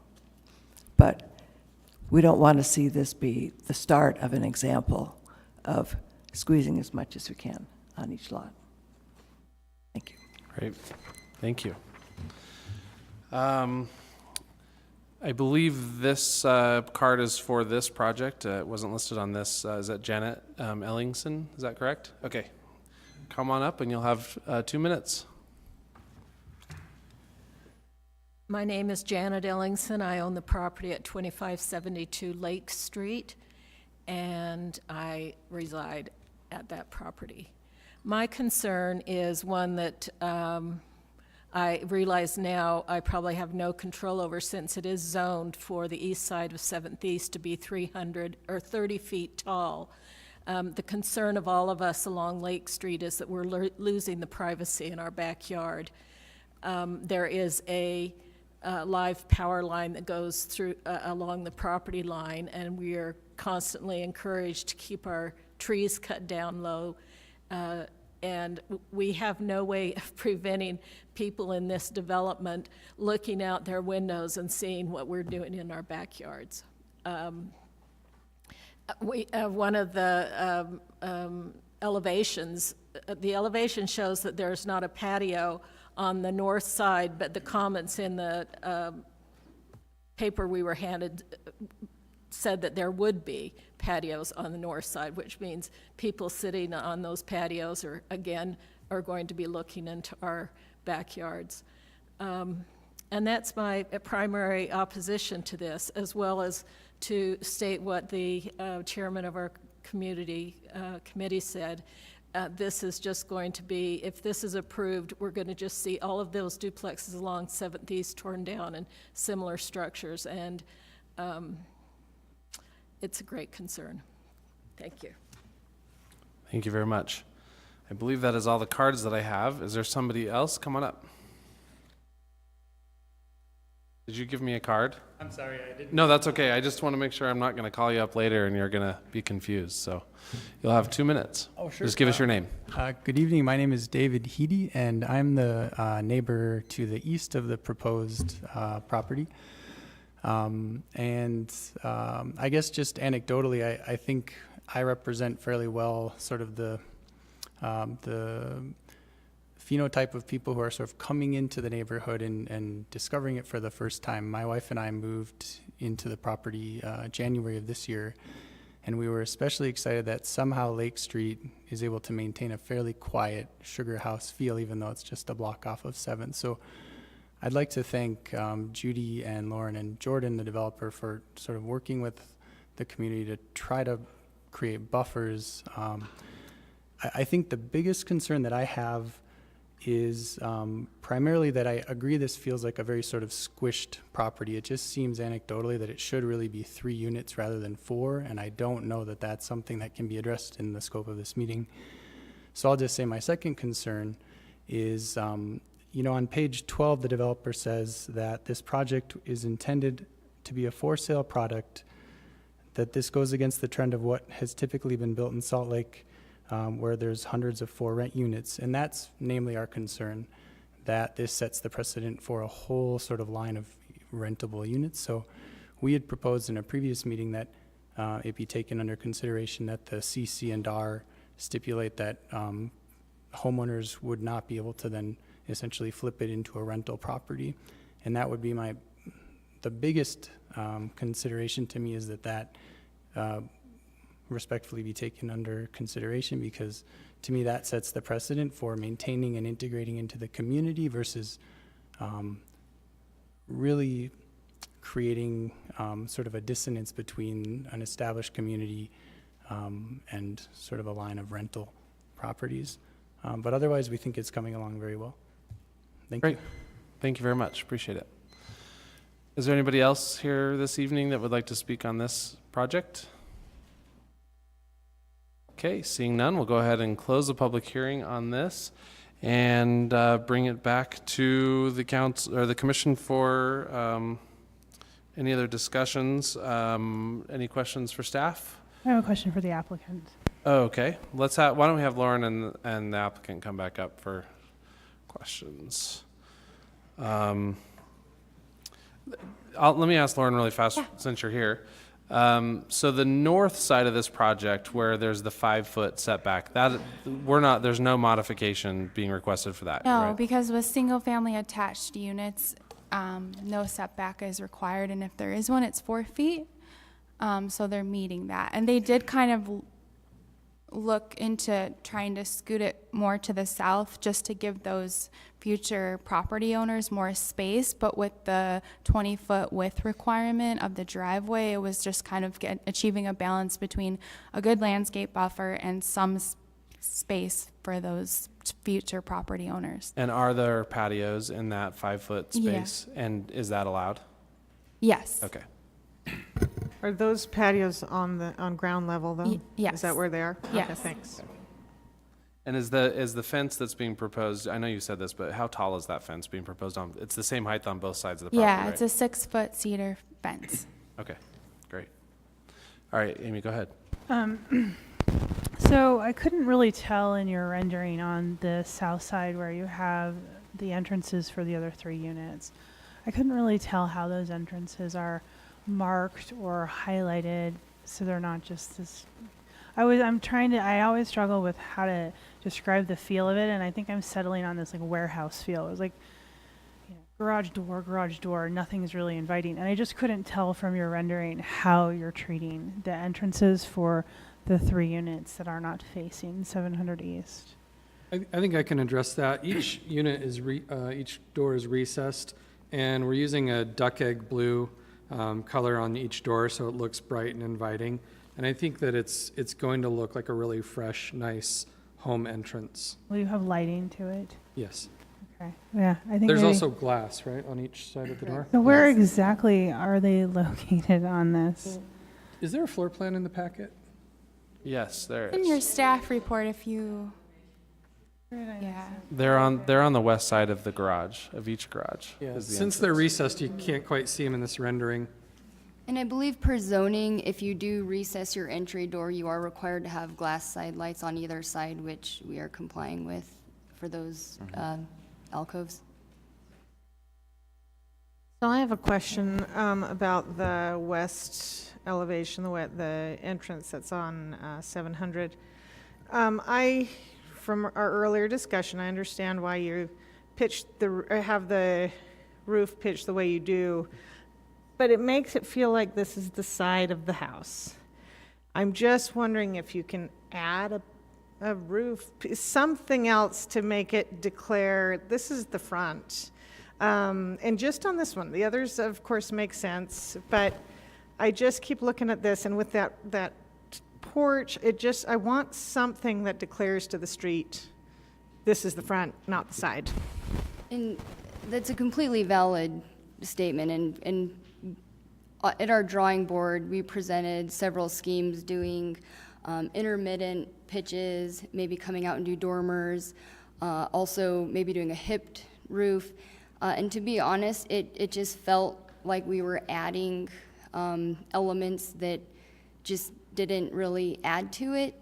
It felt at this point more of like a decoration, and it didn't, as a whole, when you'd look at it, it just didn't feel part of the same building, which is why we tried to incorporate that balcony and really present an entrance, creating a little patio space where you could sit outside. We've got a glass window along there. We've got the door. We've got 2 side lights. So it's a very transparent first level. And with that balcony feature, that was really our main feature. Yeah, and Sarah, that was one of staff's comments as well. That was part of the process that we went through with them. Originally, the building looked quite a bit different, and we redesigned that elevation until all of us, including staff, were happy with it. And I appreciate the efforts you've gone through. I just don't know if you quite got it across my finish line, but I do appreciate you working through that process. It's a tough one. Thanks. The roof on my house is pitched that way. So you walk in the side I have of some the other house every questions. time? I've never thought about it, but it's going to bother me now from this point on. But Justin, I still have some other questions. okay, sorry, go ahead. No, that's all right. I actually agree with Sarah. I don't think you've hit it on the 7th East site. I think it looks like a side of a house, and the porch itself doesn't indicate this is the front. So I'm just agreeing with Sarah on that one. But I also wanted to follow up on the comments versus renter versus owner. So first of all, I actually very much dislike this idea that renters are not invested in our community. I have lived in my home for 20 years, and I've had 5 owners on one side, 3 on the other, and I have a renter that has been there longer than any of the owners, and I hope he never leaves. I like him better than any of those 8 owners I've ever had. And so there are owners further down the street that don't take care of anything. So to suggest that renters aren't going to be as invested, my personal view is that that's not based on any facts. But I do agree that regardless if you're a renter or you're an owner, you have the same proclivity to completely ignore your property. And I think one of the things that I feel most comfortable with in addressing that is this project going to have an HOA, which you could own it, rent it out, but then the HOA has components to it that require upkeep, which address some of the concerns of the neighborhood, but don't place a limit that is not based on any factual data of who's going to be more invested in the community. So I just wonder, did you plan on having this have an HOA? Are you open to that? We are planning on having it. I believe it is a requirement for us, but we are intending to do that. And I tried to reiterate this it came up in the larger community council meeting. We have brought multiple projects before the commission before, and we are big believers in promoting homeownership within Salt Lake. And that's why we're doing this as single-family attached dwellings rather than going through a condominium plat. We are intending to sell these units, and hopefully that will mitigate some of the concerns. But Lauren, yes. is that right? That is it a planned development that requires an HOA, or is there some other stipulation in city ordinance? Well, they have common area, so their way of maintaining that is to establish the HOA, and with their a part of the new plan development standards is they have to submit a maintenance statement and describe how they're going to maintain any common area, and so they've addressed that by saying they're going to establish the HOA. So, yeah, I can totally see that, but there's no requirement that it be an HOA. Like, they could file a maintenance in the new plan.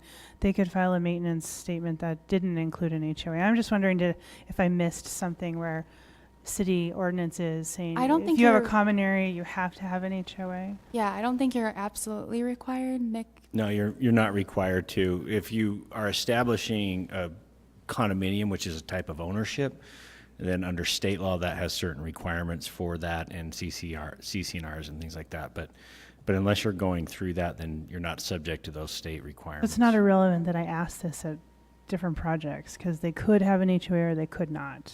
That's right. Okay. I just didn't want to be irrelevant. We have every intention of establishing an HOA.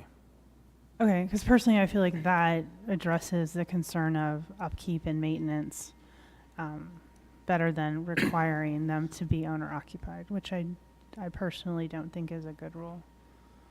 And then you're going to get rid of all the chain link fence? Yeah. That's good. I like that. Okay. One other question. Yeah. Judy brought this up, and I think it's a good point. The walkway goes from sidewalk to front door on that west side, but there's a walkway. I mean, there's no way to, unless you're walking down the driveway. I just wonder why there wasn't the walkway that attached to the street for the other 3 units. Was there thought to that? A reason you didn't do? There might be a misinterpretation, but there is a sidewalk directly that runs all the way the length of all the doors to the sidewalk. All the way to the sidewalk? Correct. Okay, yeah, it doesn't read that way to me, but good to know. Thank you. Matt? This is for staff. This is the new plan development, new Yes. ordinance. Yeah, So, if I remember right, doesn't the applicant have to demonstrate how the proposed modifications meet the standard or the item that they're trying to achieve? Or is it just the general purpose? objective? Oh, the objective they're trying to achieve, right? Yeah, and they've said that they're providing a different housing type that you But then don't the modifications they're asking have to meet or make an argument for why they're needed to meet a different housing type? I don't think For the those have to standard? be directly correlated. In the modifications and the Right, because I mean, I get they're providing a type of housing that's not in the neighborhood. yeah, and the thing is that they couldn't do single family attached housing if they had to orient them all directly to the street because they just don't have that width. So that's one of the modifications. So those are kind of correlated, if that makes sense. Right. But I'm trying to weigh the two things. Like, so one is how they're tying the reduced front yard setback and the reduced side entry buffer, the reduced side yard setback or front yard setback and the creation of the undersized lots with creating a modification for, I'm really tired today. I'm mumbling through a lot of Yeah, stuff. I I see where apologize. But how it ties to creating different housing types. Because then also when the new ordinance, which is our first time working through the new ordinance, so I'm sorry that you guys are, in some ways guinea pigs for it, or one of the first times. How the other thing in the ordinance too is that it creates a better product than could be created without strict application of the zoning standards. Mhm. And so, one of the comments from the public was, could this be 3 units? So it would, or fewer units, right? Which would not necessarily be the creation of undersized lots. Would that be better or worse? I don't know. I'm just trying to, am I thinking about this right in the way they're trying to tie this, like, they're saying they're creating a housing stock that's not in the neighborhood now. And so to create that housing stock that's not in the neighborhood, they have to reduce the front yard setback to accommodate the front balcony, and they have to create undersized lots without street frontage to achieve that objective. And that by doing those two things, they're achieving a better product than they could do without strict application of the zoning standards. Am I thinking about this correct from end to end? Yeah, but there's also creating lots without street frontage and then the buffer, and that's directly, or a reduced buffer, and that's because of the. Well, I get that. side. Yes, I think number 2 is plain and simple. Yeah, Like, you so gotta, those you gotta are have a way for correlated. cars to back out. So like Yeah. clearly number 2, you're going to put houses down that way, down back in the lot. Like clearly number 2 for me is clear and fine and all good. It's 1 and 3 that I see, yeah. And those are how they relate to the different types different types of housing stock and why they're necessary to be why this style is better than what could be achieved through strict application of the zoning standards. Sure, and I will say with we'd encourage them to try to meet that 25-foot buffer in the back rather than pushing the front further back to meet the front yard setback standard, because we want a greater buffer between the single family and the different What types is of the housing. is the rear yard setback 25 feet or is it 20 feet? 25 feet. So they couldn't move it back. No, unless they ask for a modification. Right. And regarding the front yard, the face of the structure is set at the 20-foot, and it was an addition after receiving comments from the community council that we chose to project into that Right, but front there's yard. not a lot of second-story balconies that go along front of houses. Like, to me, that's not a common feature among front of houses that you've requested. Now, whether or not it matters to the overall neighborhood, I don't know. But to me, that's not a common feature that you see in that neighborhood or anywhere in Salt Lake is second-story balconies along a front of a lot. Or I'm not sure how that's necessary to create a diversity of housing stock and achieve a better product. Well, I can speak to the balcony. I know in the form-based code in Central Ninth, it's required, and the idea is that a balcony like that increases neighborliness, puts eyes on the street, it creates interactions between neighbors and occupants of the house. So I do think it's a benefit. So in the Central Ninth form-based code, they're encouraging second-story balconies? Absolutely. It's required for anything above ground level. Yeah, and here, the odd bonus is it gives us a front porch entry feature. So it seemed like a great solution. I appreciate that. Thank you. I might add to that too, the form-based code that's along the S line also requires those balconies as well. Second So- story along the front? Yeah. I stand corrected. Okay, any other questions? Okay, no? All right, thank you all very much. Thank you. Thank you. Okay, do we have a motion? Discussion? I feel like I actually am not too, I feel like, we have had a lot of discussions about the orientation of the front unit, and it seems like there's a little heartburn over this. This one doesn't bother me like others. I think partly because it is on 7th East, and 7th East is a pretty major road, and its walkability is always going to be hampered by the fact that it is a big arterial road. But I think it still provides the walkway from the front door to the sidewalk. It has, it has the balcony, which I think is fine. I think white stucco is the new beige. So, we're going to see that over and over, I think. But, I'm not, this one doesn't give me a lot of heartburn. I don't think what they're asking for is that the modifications are that big of a deal, both in the front and on the side. So that's where I stand. Go ahead. Brenda, do you have something to say? I like the design, but I think it's a little bit out of place in this particular area. We also have to address the issue, which I think Nick has brought up to us before, which is this slot housing typology that's beginning to be very important throughout all of our neighborhoods, which allow that kind of density, even with planned unit development. Because the design of the slot housing, that's something if this project goes in, it will definitely not be alone. There will be more projects like this all the time.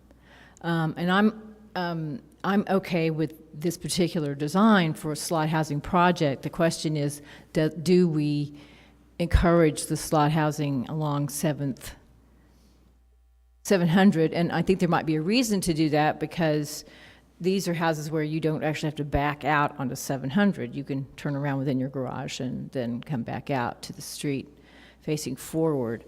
But having said that, there's also a lot of sort of little bungalows remaining in this street. Most of them are brick, and I think this thing is going to stick out like a sore thumb in its height and its bulk, essentially. So I'm concerned about those particular issues. The roof doesn't particularly bother me. There's plenty of roofs of this kind, of gable-end roofs that are facing this way on the street, so that's not a real big concern. But actually, it's more the white stucco than anything else. I think beige would be better. So on your comments, Brenda, I mean, it is RMF 30 is the zoning. So if it were, I think what Lauren was saying, if the property was a little wider, they could add more units by right. And so I'm guessing that over the time, as these properties on 7th East redevelop, we're going to see a lot more of this bulk. So this does feel new and unusual because it is one of the first in the area. But I think that's what the master plan and the zoning in the area has set. So this is the new normal along the street. And you know, so. So, as the new normal, I think we want to make it the best that it can. You know, what can we do to say, so that it becomes a blueprint for good things and not, oh, here goes one more of these. And, you know, maybe that is a little beyond our purview, but you know, if this is going to be the first, I'd like it to be a good example for people to be able to look at and go, yes, that's our standard. So is there something in particular that No. you... Okay, Amy, do you have something in particular? or general comments are fine too. Yeah, I think we are going to see more of these on 7th East because there's wider availability of these longer lots on 7th East. They typically originally had almost orchards behind them, and so we're going to see these a lot more because the lots will allow it. I think that, I mean, I agree with Sarah that the treatment of the front facade just isn't what I'd like to see. I think they could do something a little bit better with that. But What would you like to see? that's where I agree with Sarah's. Like, I think having, maintaining a different pitch, and I don't know all the architectural terms, so maybe you do, but, you know, I have a separate pitch off of my porch that's different from my roof. And I think those type of things can be included. And I know the architect felt like they didn't contribute to the design, but from our perspective, we're looking at how does it feel, how does it incorporate with the street, with the community, and what are we trying to achieve? And I agree with Sarah that it's not quite hitting the mark on the front facade for me. Okay. Well, do you have a motion? Or Sarah? Well, you know, that is the point of our meeting. We have to move forward with something, and I don't know if there's more discussion or if somebody would like to move forward on either approving as is or with modifications. Well, so I'm wondering then how you would word a modification I mean, our options are as a condition for the front facade that gives enough direction to staff and. I mean, I guess it depends on whether or not you would like to table this and ask the applicant to come back with a new design that addresses your concerns, or if it's something we want to leave into staff's hands to deal with in the future. Yeah, I'm always reticent to do a motion because Nick always says we need more direction to staff over doing a condition, but I don't necessarily know how to give more direction on this in a Well- meaningful way, other than they've missed the mark, which isn't Yeah, helpful which- to anybody. I agree. I get that. Yeah, I think, for example, there was the earlier discussion about the shape of the roof and the pitch of the roof, and if it's something like adding dormers on the front to break up that mass of the roof, then, I mean, that's a pretty easy thing for us to figure out. You know, that's just an example. Okay. So I will make a stab at a motion, and then Okay. we can go from there, whatever happens. Based on the information in the staff report, the information presented, and the input received during the public hearing, I move that the Planning Commission approve petitions PLN SUB 2018-00555 and PLN SUB 2018-00665, TAG 700 Plan Development and Preliminary Subdivision with the conditions listed in the staff report with the following modifications. One, that they add some architectural details such as a dormer for the front facade to make that more pronounced and fitting in with the architecture of that particular neighborhood.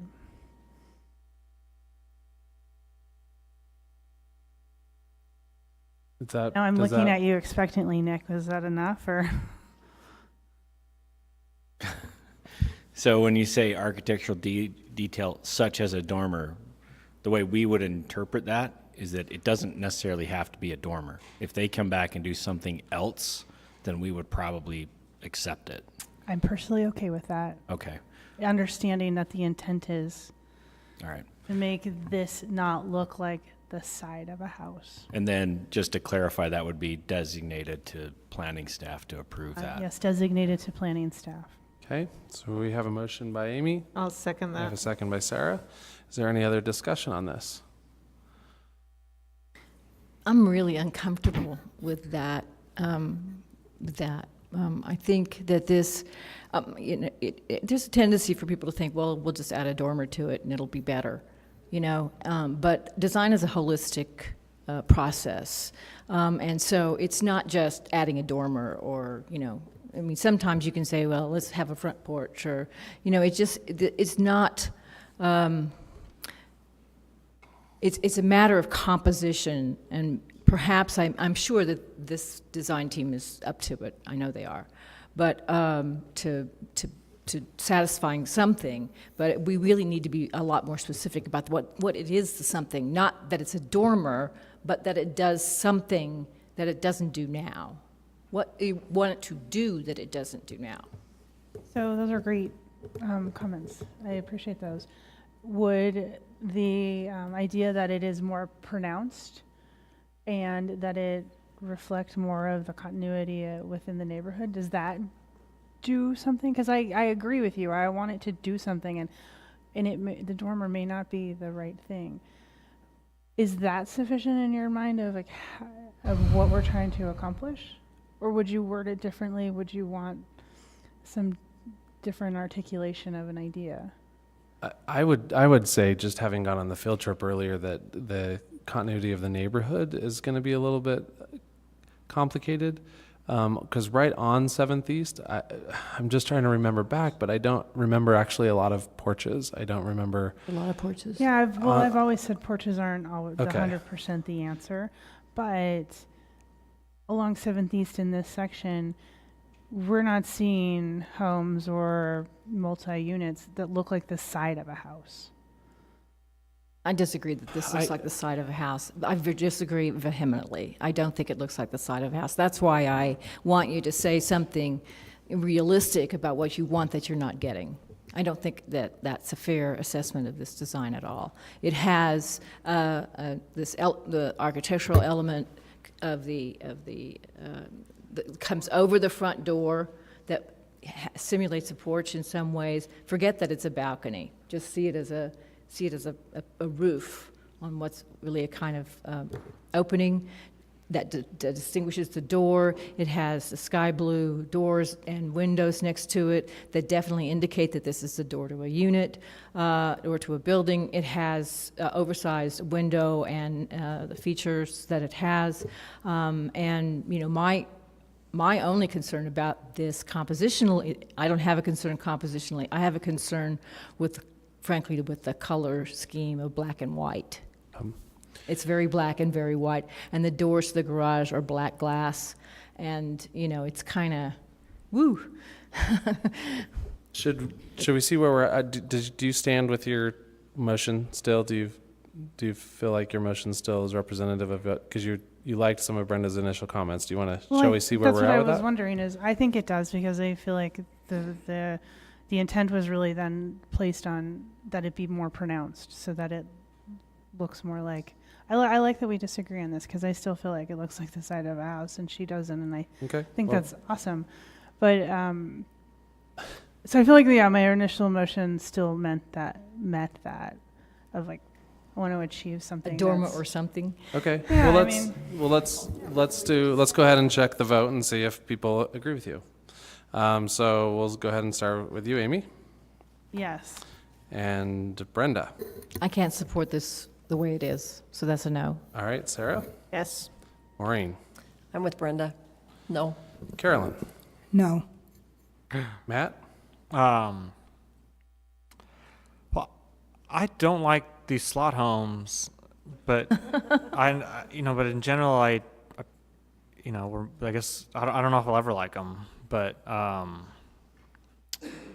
probably do support the motion, so yes. Okay. Chair breaks the tie. Okay. Thank you, Paul.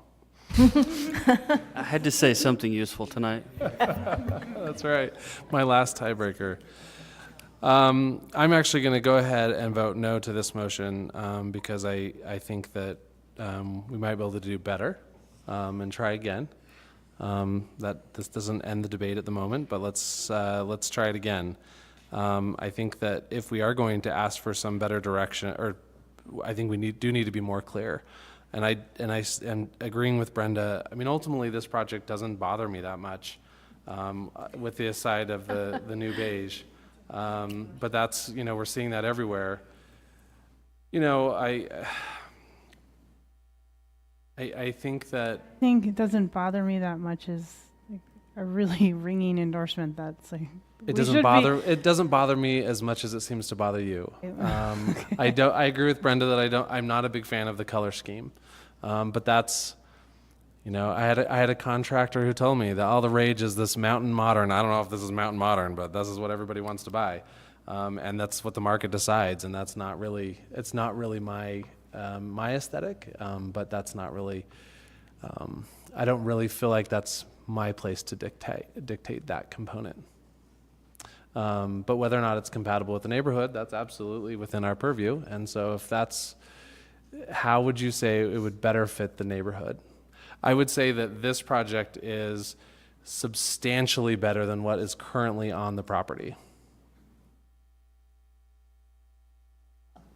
Falling apart. If that's what you mean. And so I think the surrounding landscaping and buffering of this project is substantially better than what's on there, but I don't know that the fourplex is better than a duplex. Okay. I'd love to hear somebody else's stab at it. I'm all for that. All right. Well, I can break a tie, but I cannot make a motion. So if someone else would like to make a different motion that might succeed in getting a majority.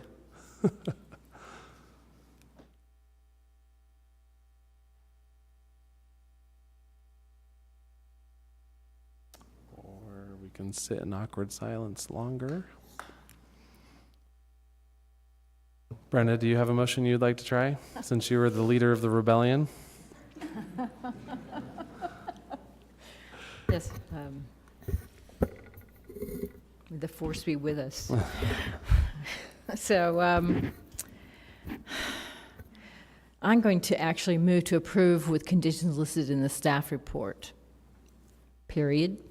So, based on the information in the staff report, the information presented, and the input received during the public hearing, I move that the Planning Commission approve petitions PLN SUB 2018-00555 and PLN SUB 2018-00665, TAG or TAG 700 Planned Development and Preliminary Subdivision with the conditions listed in the staff report.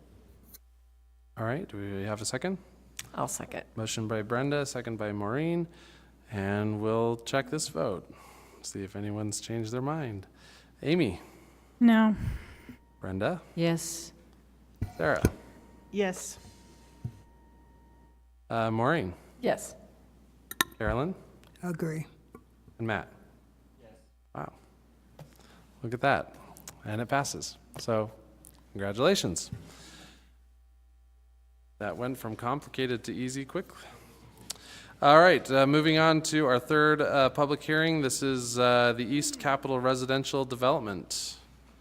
Before we do that really quick, Nick, since we're starting to see projects under the new rules for the plan development, can we get an education update on Yeah, we will. what that means? We will try to fit that into one of our upcoming agendas. Hopefully Can before we do it like during a dinner or something? Yeah, we could probably do that. Just since, how many more do we have that are under the old? Do you know? I don't know that off the top of my head. We But might still not. in our- We might have one or two that were tabled, but I don't know that we have that many. Okay. So the timing I feel then is good if we're really look getting at it. into the new one. I'd like that personally. Thank you. Problem. Hi. You ready for me, Weston? We're ready. Go for it. Okay. This is for the East Capitol Residential Development. This is located up on Capitol Hill. It is on, the addresses are, we're talking about 3 separate lots. 658 North East Capitol Street and 649 North East Capitol Boulevard.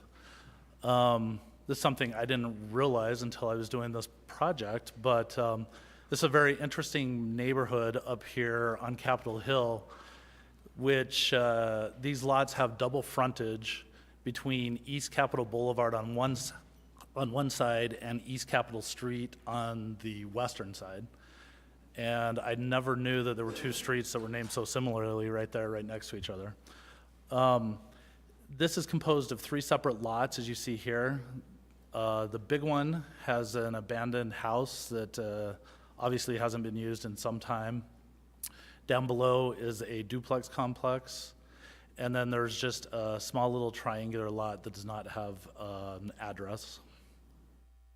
These are some more views of the area. You can see another shot from above showing those parcels. The second view here is from East Capitol Boulevard looking west.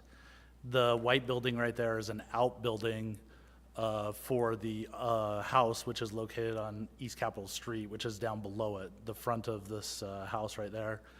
And then this is a shot from down here at this corner where Clinton Avenue comes out and accesses East Capitol Boulevard. And that's a shot of the duplex that's located in that spot. Whoops. Okay. Given that, the petitions that have been submitted are first for a subdivision. They're looking to reapportion these 3 parcels into 6 parcels.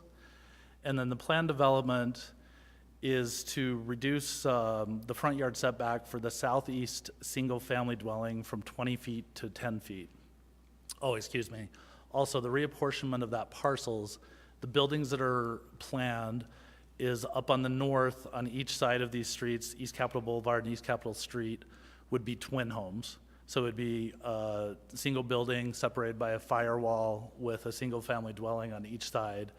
And then totally detached down here on the south end of each of these would be a single-family dwelling. So for a total of 6 units there. This is a rendering of the buildings. This is from East Capitol Boulevard up here on the north side, where you can see the twin home separated out. And then the one down below is the other view looking up the street with a single-family dwelling prominent in that one. And this is just giving you a little bit of an overview. The setback here is 20 feet, which meets the standards for the R2 zone up here in this area. Due to the shape of this parcel, which comes down and has this triangular shape, down here where they're proposing the setback adjustment, it drops down to 10 feet in that area. And then I just include this slide to give you a better idea of what we're looking at. So these measurements out here are showing what the setback would be from the property line of where the house is proposed. So up here, it would be set back 20 feet. Down here in this corner, it would only be set back 10 feet. And then this would be the side yard setback, which will be 10 feet on this side. But due to the unusual situation here and the way these streets work with Clinton Avenue coming through here, you've got 20 and 20, which is 40 feet here from East Capitol Boulevard. And even though the house would be less of a setback, it would be even further from East Capitol Boulevard where it's located here. So I just wanted to illustrate how that would work based on that. Whoops. So with that being said, that's just a brief introduction. And if the, you can take it, if the applicant has anything to add, they can. Okay. Do you have any questions for Chris before we go to the applicant? What is the building height limit here in this area? 28 feet. And they are below that height limit. Okay, thank you. Okay. Thanks, Chris. All right, we'll have the applicant come on up. And just give us your names, and you have 10 minutes to present anything else you'd like. My name is Brian Zaitz with JZW Architects. Jeffrey Adams, I'm one of the owners. Gonzalo Calquino, I'm with the architects.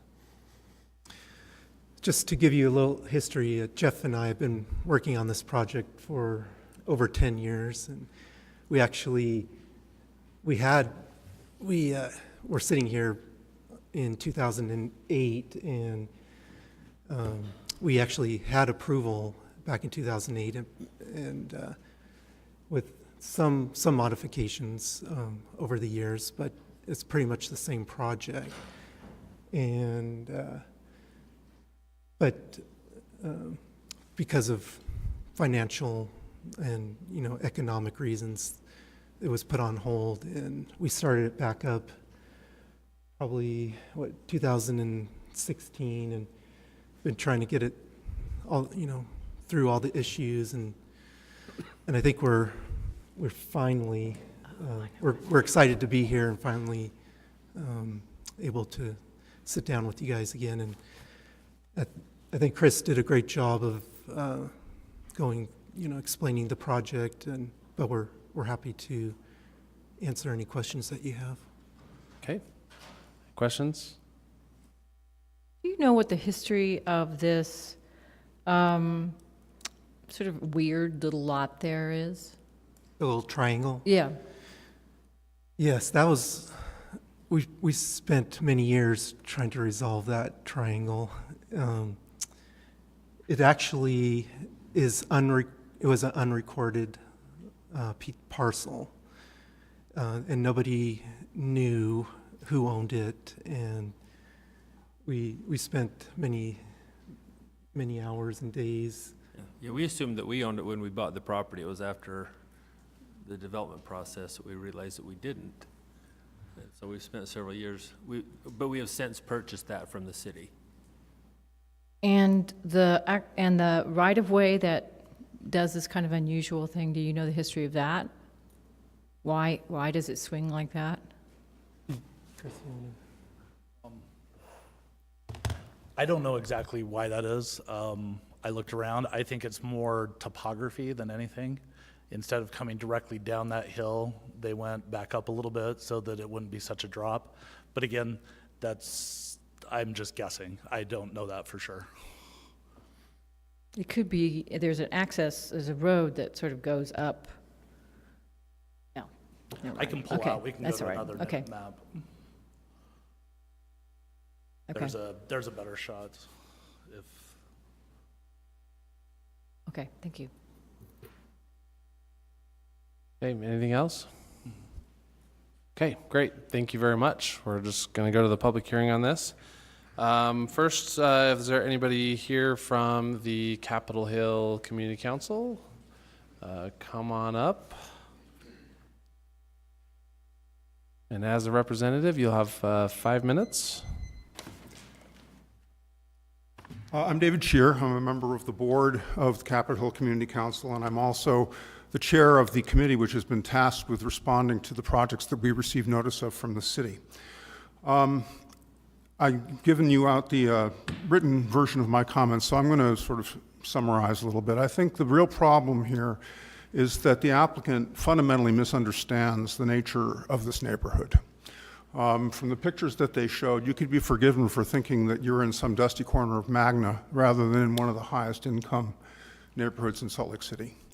The pattern of the street as you go north is that there's a 5-foot tree lawn and a 5-foot sidewalk. The Salt Lake City Engineering Department has recognized that this is a case of a discontinuous sidewalk that should be, under the city's normal procedures, completed down to 5th North. The Neighborhood Council actually put in a request for capital improvement funds last year to do exactly that, and the engineers looked at it, and it's expensive, but it is something that they would like to do. So not having sidewalks and tree lawn as part of this property, as part of this project, is a problem.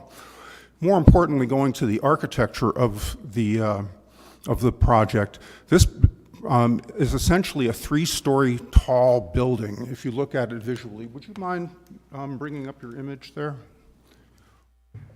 There's 2 stories of dwelling above a garage, which from the street is fully visible. You will not find any buildings that rise directly 3 stories from the visible bottom of the building. Now, I'm not talking about the technical, average grade. I'm talking about what you see walking up the street. In fact, you will find very few buildings on East Capitol Boulevard that are more than 1 story above their apparent grade. And those that are 2 stories almost invariably have a garage or a lower portion of the building between the sidewalk and the 2-story portion of the house. So this is the existing character of this neighborhood. And this project, to my eye, does not at all comply with the existing conditions. And both the Capitol Hill Master Plan and Plan Salt Lake are very clear that infill housing in this area, quote, one should take into account that new construction should be compatible with existing structures. That's a quote from the Capitol Hill Master Plan.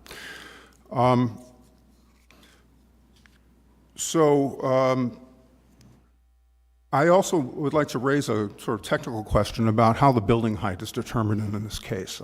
These are shed roofs.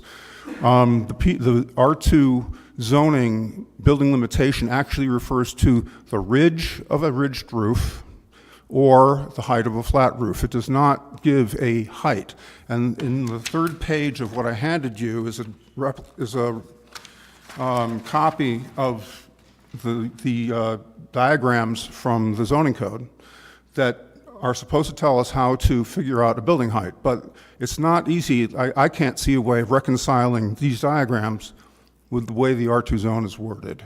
It does not seem, the way it's worded, to give us any guidance as to how to figure out the maximum height of a shed roof.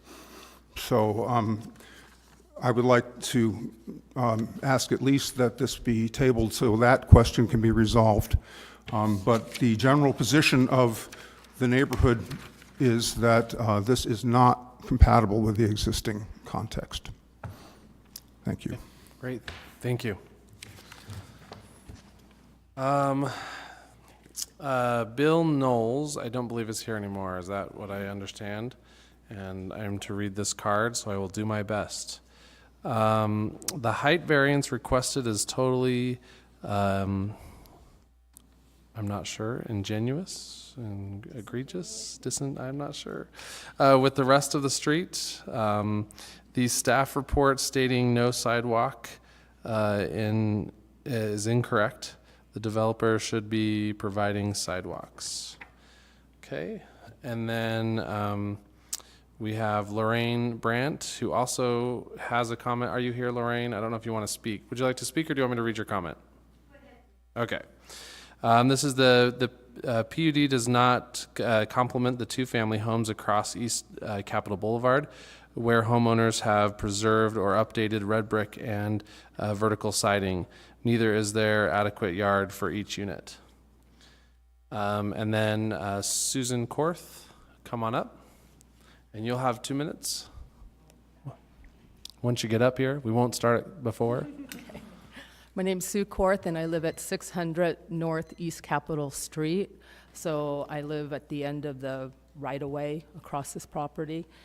And my main concern is the sidewalk. It's come up over the 30 years I've been living on that property that we need a sidewalk. We've had blind people walking up and down East Capitol Boulevard.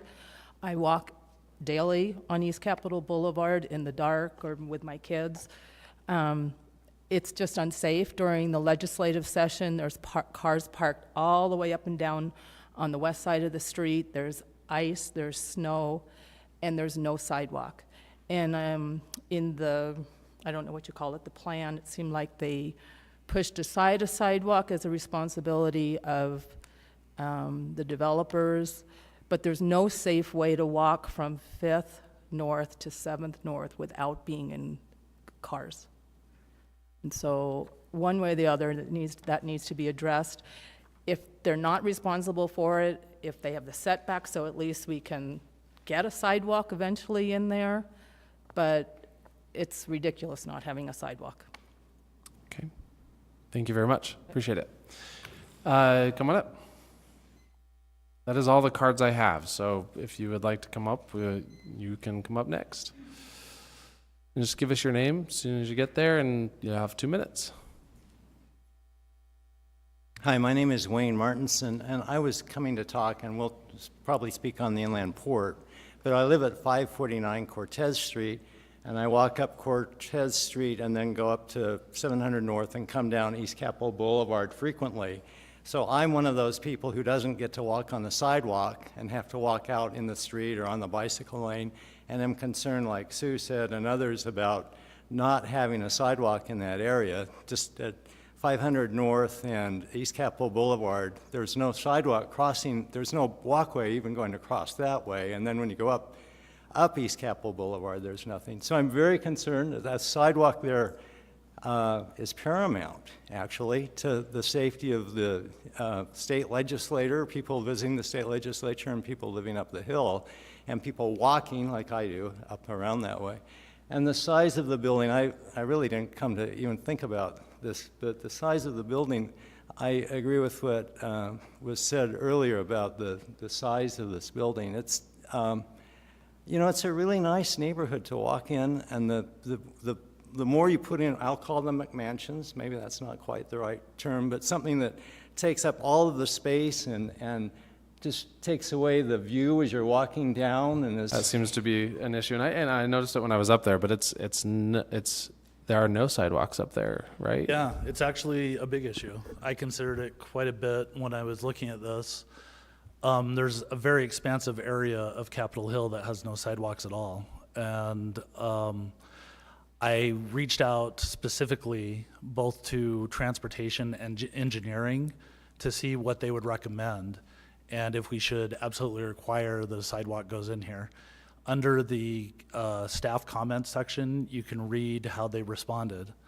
They said that they were pretty ambivalent about it. They said that due to the fact that there is not an established plan by the city to put sidewalks in there, that they, in their departments, wouldn't require it. And I just went with that. The developer is not fighting that. From the feedback that I've gotten from the developer, they would be willing to put in a sidewalk. It was just a question of if they put in this sidewalk and it's just a very limited part of this area. Let me go back to the diagram here. So if there were a sidewalk on that, on those parcels that are there, but you go up the street, there's no sidewalk up here in any of these areas. You come all the way down here to the Capitol, there's no sidewalk there. It would just be stranded.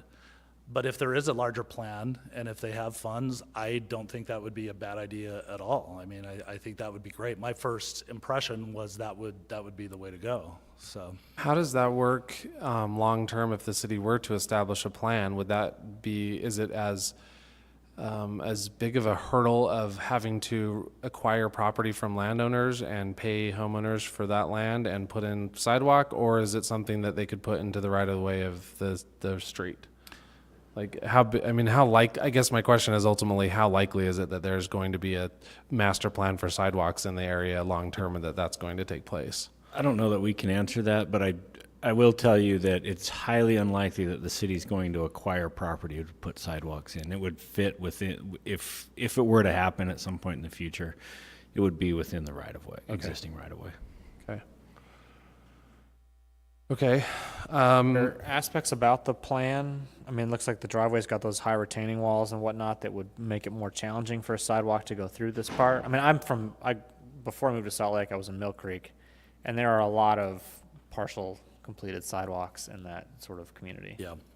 Well, and as you can see here, and a recommendation that I made on the first page of the staff report is the visual that they've given, the rendering here. They are showing those walls coming all the way out to the property. We would say, or not to the property, they're actually extending beyond their property lines right out to the street. Those would have to end at the property lines so that there is space in that right-of-way to allow for that in the future. And that's a recommendation that I made that should go along with this.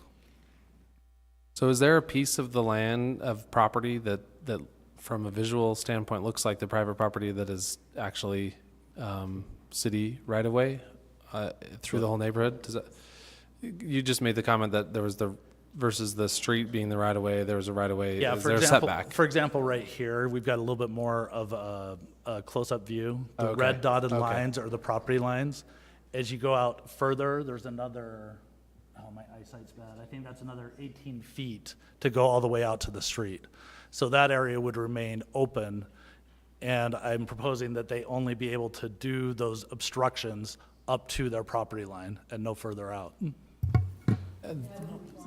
Will require some significant grading that they're not doing. I'm sure that it would, yes. And so the back of the sidewalk is where the back of the sidewalk is normally at the property line, correct? Yes. So we're also not requiring a tree lawn with landscaping or anything like that here? What? A tree lawn with landscaping. A park strip. Park strip. What shall we call it? Well, landscaping is required. They've submitted a landscaping plan, and that's one of the pages that's in there. So they would be required to landscape out in that area, but I'm just saying that I would propose that they not be able to put those projections into that area. Okay, thank you. Can you talk about the height issue and where that's measured from and to where? And Yeah, it's the established grade, and this has been reviewed by building services and by me also. And based on what we're seeing, it is not over height, nor are the wall heights over height. It meets the standards the way that it's designed now. So in the handout that was provided by a member of the public, the graphic that they referenced actually applies to properties that are outside of the R2 zone and some other zones. So it doesn't actually apply to this property. The building height is measured to the top point of the roof when it's a pitched roof. A pitched roof, this would be considered, it looks like this is a pitched roof because it's, the pitch is a 2/12 by ordinance, by definition of what a pitched roof is. I don't know exactly what this pitch is, but it looks like it probably is that or close to that.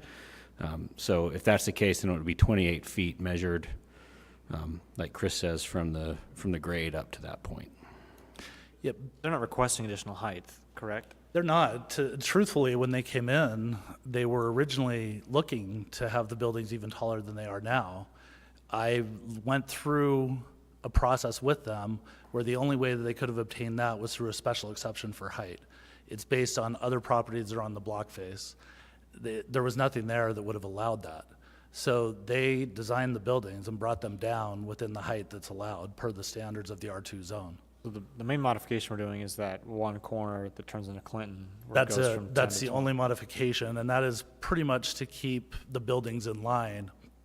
Otherwise, in that little area, they would just have to push back around 10 feet, and it would still be the same building. That's the difference. And if Clinton came straight out rather than kind of curving, Right. wouldn't matter. So they could by right build those buildings there Yes, with a slight adjustment down on that corner. with right- only right that in much area. adjustment. Yep. I'm sorry, so once you regrade so that you don't actually have retaining walls next to the driveways, would you then have a different sort of ground level? I can't speak to that. I mean, The grade is basically where the building wall hits the ground. Right, so the building So- wall hits the ground is where the garages are. And they have 28 feet from that point to the top of that pitch. Not unless the garages are only 7 feet tall. maybe you'd want to talk to the architect about that. I don't know. I'm not. If they regrade the property to meet the condition that you suggested, and I agree with it, keeping that public right-of-way available, and that then changes The grade. the base level grade, does I assume the building still needs to meet the height standards, and that would be reassessed during construction? I mean, you see what I'm saying? Like, Yeah, I would assume so. The first thing is, I don't know if I would assume to say that they're going to have to regrade the whole parcel. Out there at the edge of their property line, there may need to be a little bit of grading that's done out there in the area that is the right-of-way. But I don't know if that's going to require regrading the entire parcel. I can't speak to that. I don't have that expertise. The established grade by ordinance basically is the grade of the property prior to the most recent proposed development. So as it exists right now, basically. Right. Yeah. If they come in and start changing it, they're allowed to change the grade within a certain thing, but we would go off of, they have to provide us the datum for this elevation as it exists, and that's what we base building height off of.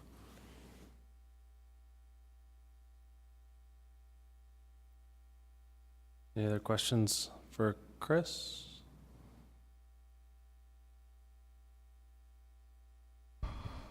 Okay. Thanks. All right. So we've closed the public hearing part, so we can't have any more public comments. Apologize for that. We can't open that up again. I apologize for that. All right. So do we have any discussion, further questions, motions?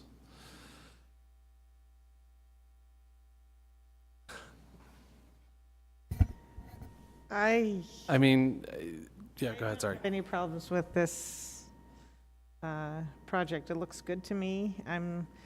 It always bothers me when neighbors are concerned, but the concerns that I heard aren't, it's more aesthetic. It's, they're just some things that we can't necessarily, that isn't in our purview to worry about. So I like a project that has front facing on both sides. It's a good use of the space. I don't have any problem with that triangle, that little easement. So I'm thinking I like it. So that's where I am. Okay. Would you like to try to make a motion? I didn't download the motions onto my, I don't want to jump in if anyone else has comments. And it looks like Okay. plan development and this. Thank you. Okay, based on the staff report, the information presented, and the input received during the public hearing, I move the commission approve Plan Development PLN SUB 2018-00366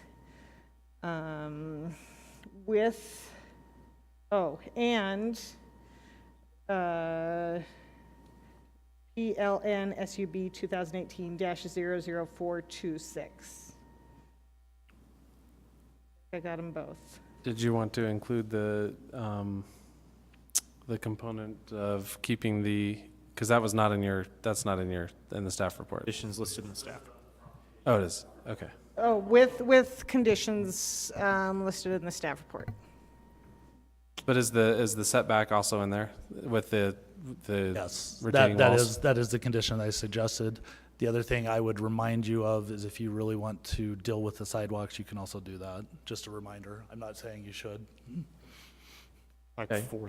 That's my motion. Okay, we have a motion by Sarah. Do we have a second? I'll second, and I'll add the comment that I do think sidewalks should go in there, but I think a piece of isolated sidewalk, I think it should be part of a bigger project. So I don't think it needs to be in this project. Okay. Any further discussion? I would like to make a motion to amend the motion. You can certainly try. You can do that, yes. I know, then you can vote on the amendment. I'd like to amend the motion to require a sidewalk on East Capitol Boulevard. Okay. And a tree lawn that is in keeping with the landscaping of other tree lawns in that area. Okay. Sarah, would you accept that amendment? I don't understand why there's a sidewalk. So, A random sidewalk. Is it possible to, like, plot where a sidewalk would go, but not make it installed, so they still could put trees or whatever, and then should they want to put one in the future, they could, where it's supposed to go? It's not like you have to move trees and... Yeah, it's not as easy as just marking where 5 or 6 foot sidewalk would go. So I don't know what's under that area, if there's utilities, if there's water lines, what public utilities would require if there are, where the water meters would be, and so there's a lot more that goes into that than just saying that. I think if the planning commission wanted to require trees, that they be approved, the location be approved by applicable city departments, so we could figure that stuff out. But I don't know if there's anything on the even short midterm horizon to build sidewalks up East Capitol. So go ahead. Okay, no, go ahead. I'm going to say I don't. Okay. Approve You that. don't have to. And yeah, I'm just going to leave it at that. Okay. So we will go ahead and. Well, there is a motion to amend, so it's whether or not someone wants to second the motion to amend. Right. Is that, okay? Is this a substitute? Is that the same thing as an amend? No. I thought we were friendly amendment. Okay, do we have a second for this substitute motion? Paul, you seen? I'm just looking at the policies and procedures. This is a motion to amend as Okay. opposed to a substitute motion. So So the original motion does, the amendment must be accepted by the author and the second of the motion. yeah. In order So to amend the since it was stated not motion. accepted by the original. And if it's not accepted, then Commissioner was- Scheer can make a substitute motion. I was correct. Yes. Thank you. Oh, You're The record, please. All right. Glad you're in charge. Last day. All right. So we have a motion on the table. We will go ahead and vote on that motion. Let's start with Amy. Yeah, I just want to be clear. So we're voting on the motion. Original. That's exactly As- like just with the conditions listed in the As staff put in the report. staff report, yeah. Okay. So, yeah, just one really quick comment, to the community. I would love it if we could actually modify architecture more than we can, but that's not really our purview. So I am going to vote yes. Okay. Brenda? I think this project has a lot of problems with material and with height, and so I'm going to vote no. Okay. Sarah? Yes. Maureen? Yes. Carolyn? Yes. Matt? Yes. All right. It passes. Thank you. And thank you for the community members who came out. Appreciate your participation. All right, let's go to our last public hearing item. This is the Inland Port zoning modifications. This is our second day of public hearing on this matter.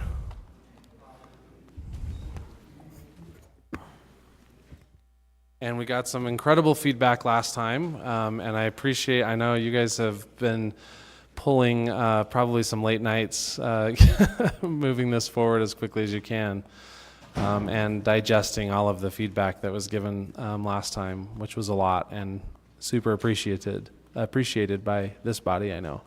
Mr. Chair, before they start, I want to kind of go on record to recognize the staff effort on this project. I don't know if people realize the amount of time, and so just to give you an idea, since the first week in August, really I guess it was the second week in August that we started working on this project, we've allocated more than pretty close to 1,000 staff hours researching, meeting with people, talking to state departments, federal departments, property owners, airport, you name it. And it's Daniel and Tracy are kind of the face of this project, but there are 4 or 5 other people behind the scenes who have done a lot of legwork to get this to a spot that to help protect the city's long-term interest in the Northwest Quadrant associated with this. So I just wanted to thank them and everybody else who's been working on that.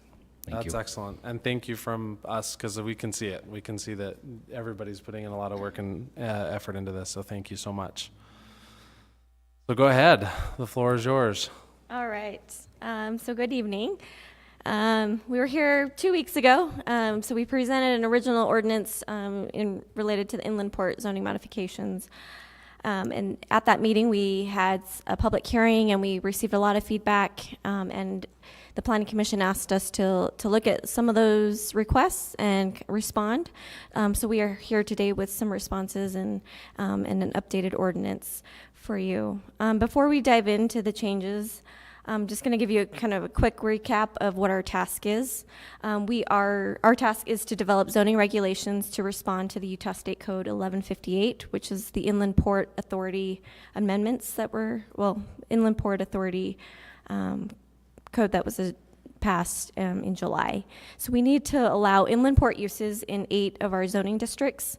We also need to develop standards to mitigate the negative impacts of inland port uses. And we have to do all of these things, and they must be adopted by December 31st of 2018. And if we do not make these changes to allow inland port uses, the city basically loses the ability to regulate these. Just a reminder, here's the jurisdictional area in the blue outline. The city boundary is in the hatched area, and this shows the zoning districts within the jurisdictional boundary. We made a few changes earlier this year where we looked at inland port uses and the manufacturing zones, and we did update some of those things back in, I think, February was when they were adopted. But with this changes to state code, we need to make sure that we allow inland port uses in this entire area, not just the manufacturing zones within the city. And with some of the other additional language in the state code about natural resource storage and things like that, we need to make sure that we also allow those type of things to meet state code.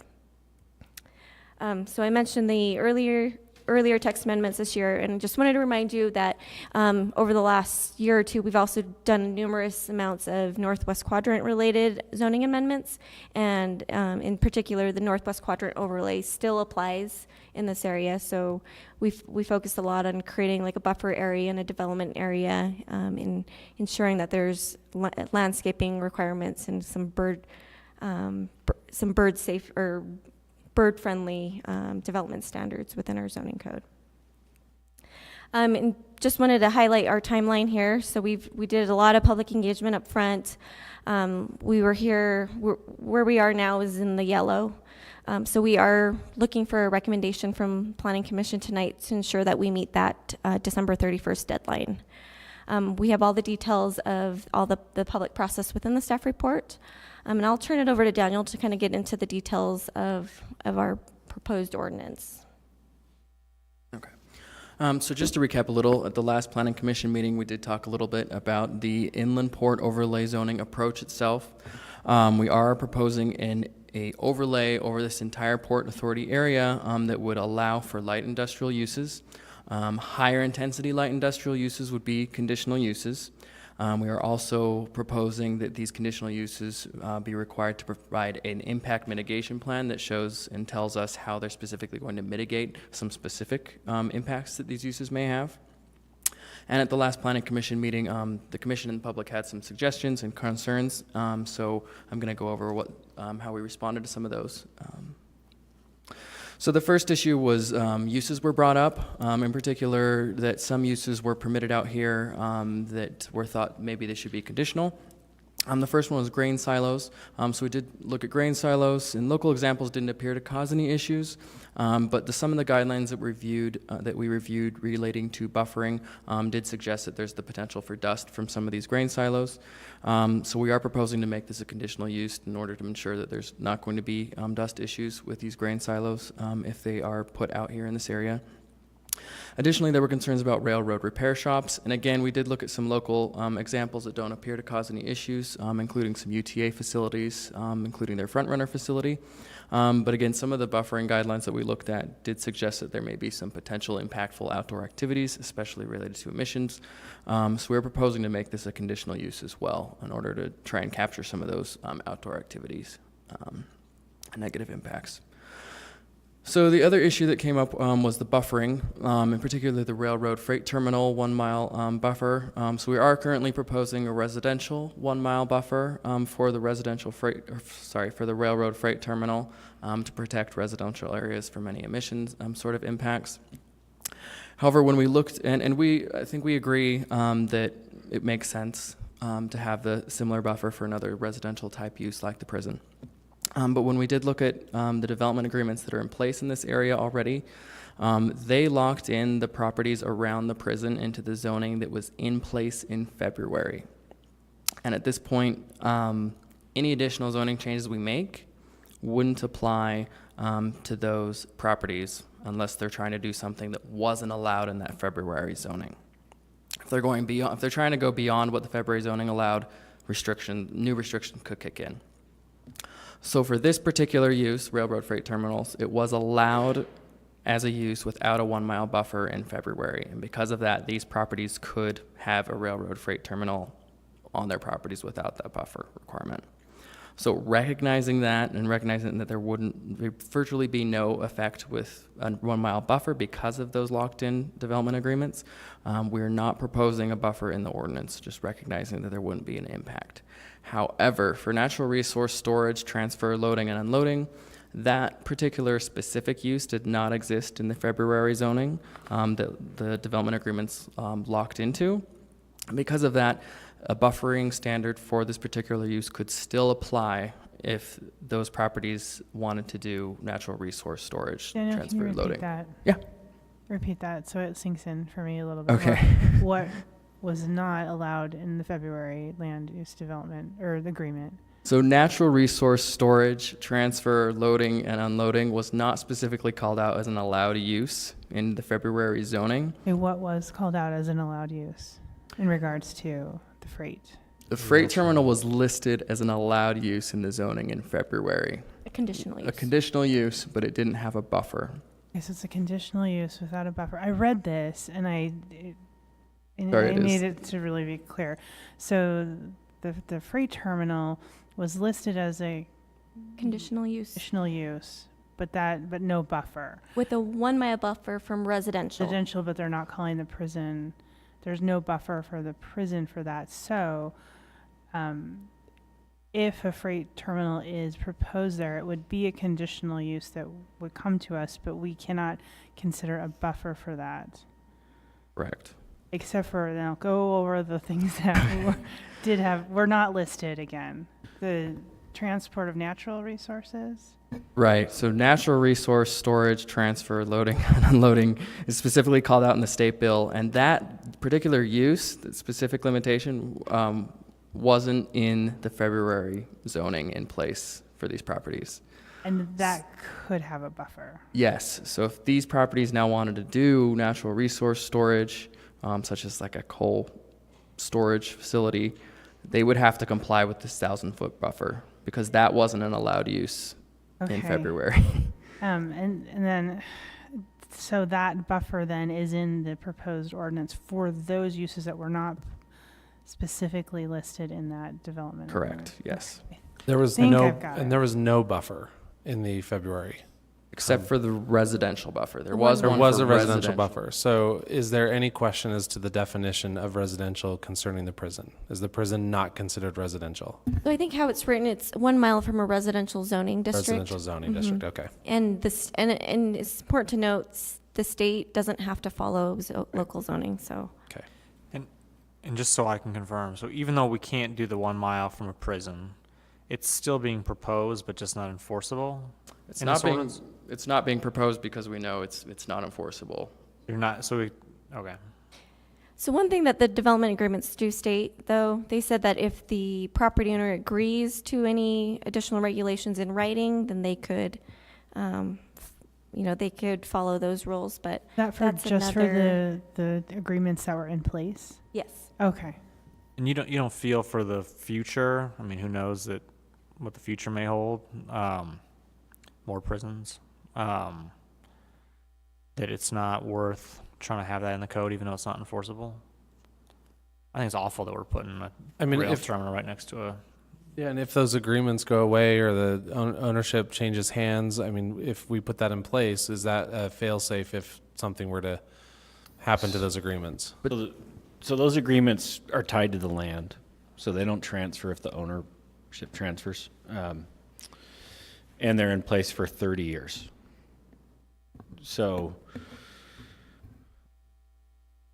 I mean, Can we zone the prison area residential? it wouldn't matter Yeah, but could we? Why wouldn't it matter? because it's state property, and they're not.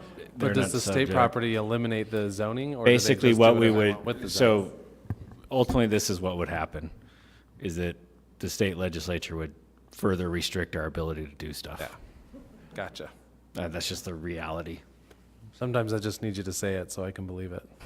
Thanks. All right, I think that covers that. So we did also consider, specific standards related to energy efficiency. And there was some specific proposals on the table. I think there was the ASHRAE standard. But we did realize looking at that and from public comments that the new state building code does require compliance with a new energy standard anyway. And one of the alternative routes of compliance with that energy code is actually that ASHRAE standard that we were considering. So because of that, we're not proposing any additional language since it's already required by the new state building code. Additionally, we did look at lighting standards, and there's a specific lighting, suggested lighting ordinance in your packet from David Shear. But looking at that, we ultimately thought that it's a little too comprehensive for this ordinance, and may be warranted to look at that as a full separate sort of proposal, rather than as a component of this particular ordinance proposal. However, some of the things that are in that lighting ordinance are somewhat addressed with the Northwest Quadrant amendments that we went through last year, and some of those involved lighting standards such as requiring cutoff for light fixtures so that light doesn't trespass beyond properties, and shielding for lights that the light from the fixtures doesn't go up into the sky and create more light pollution. Additionally, the new state energy code, when looking at that, notice that it also requires now lower lighting levels for exterior lighting, and sets limits for light levels, and it requires automatic light level controls for exterior lighting, including lowering the lighting and turning it off at night if it's not necessary for the safety of a property. Additionally, through the conditional use process that we would be using to look at these uses, we can request additional lighting details and impose limits or restrictions on any of these uses. So if we determine that there may be a bird impact or there's light pollution impacts from a use, we can impose a limit or restrict their lighting that they're proposing for a site. Additionally, as far as noise standards go, we did consider the noise ordinance changes as well. The noise regulations in city code are actually outside of the zoning ordinance, and they're regulated by generalized areas of the city: residential, commercial, industrial. So any changes that would be made to that would impact uses beyond just the inland port itself that we're looking at. So it tends to go a little bit beyond the scope of this proposal. Because of that, we didn't propose specific changes as far as noise limits go. However, again, because these intensive uses are being reviewed under the conditional use process, we can request specific noise level details expected from a property and impose restrictions to limit any noise from any of these uses. So other miscellaneous items. Totally. So we can't do new ordinances, but we've got some in place that seem to work. Is that what you kind of said there with regarding to noise? Yes, and where there may be gaps, we do have a condition through the conditional use process.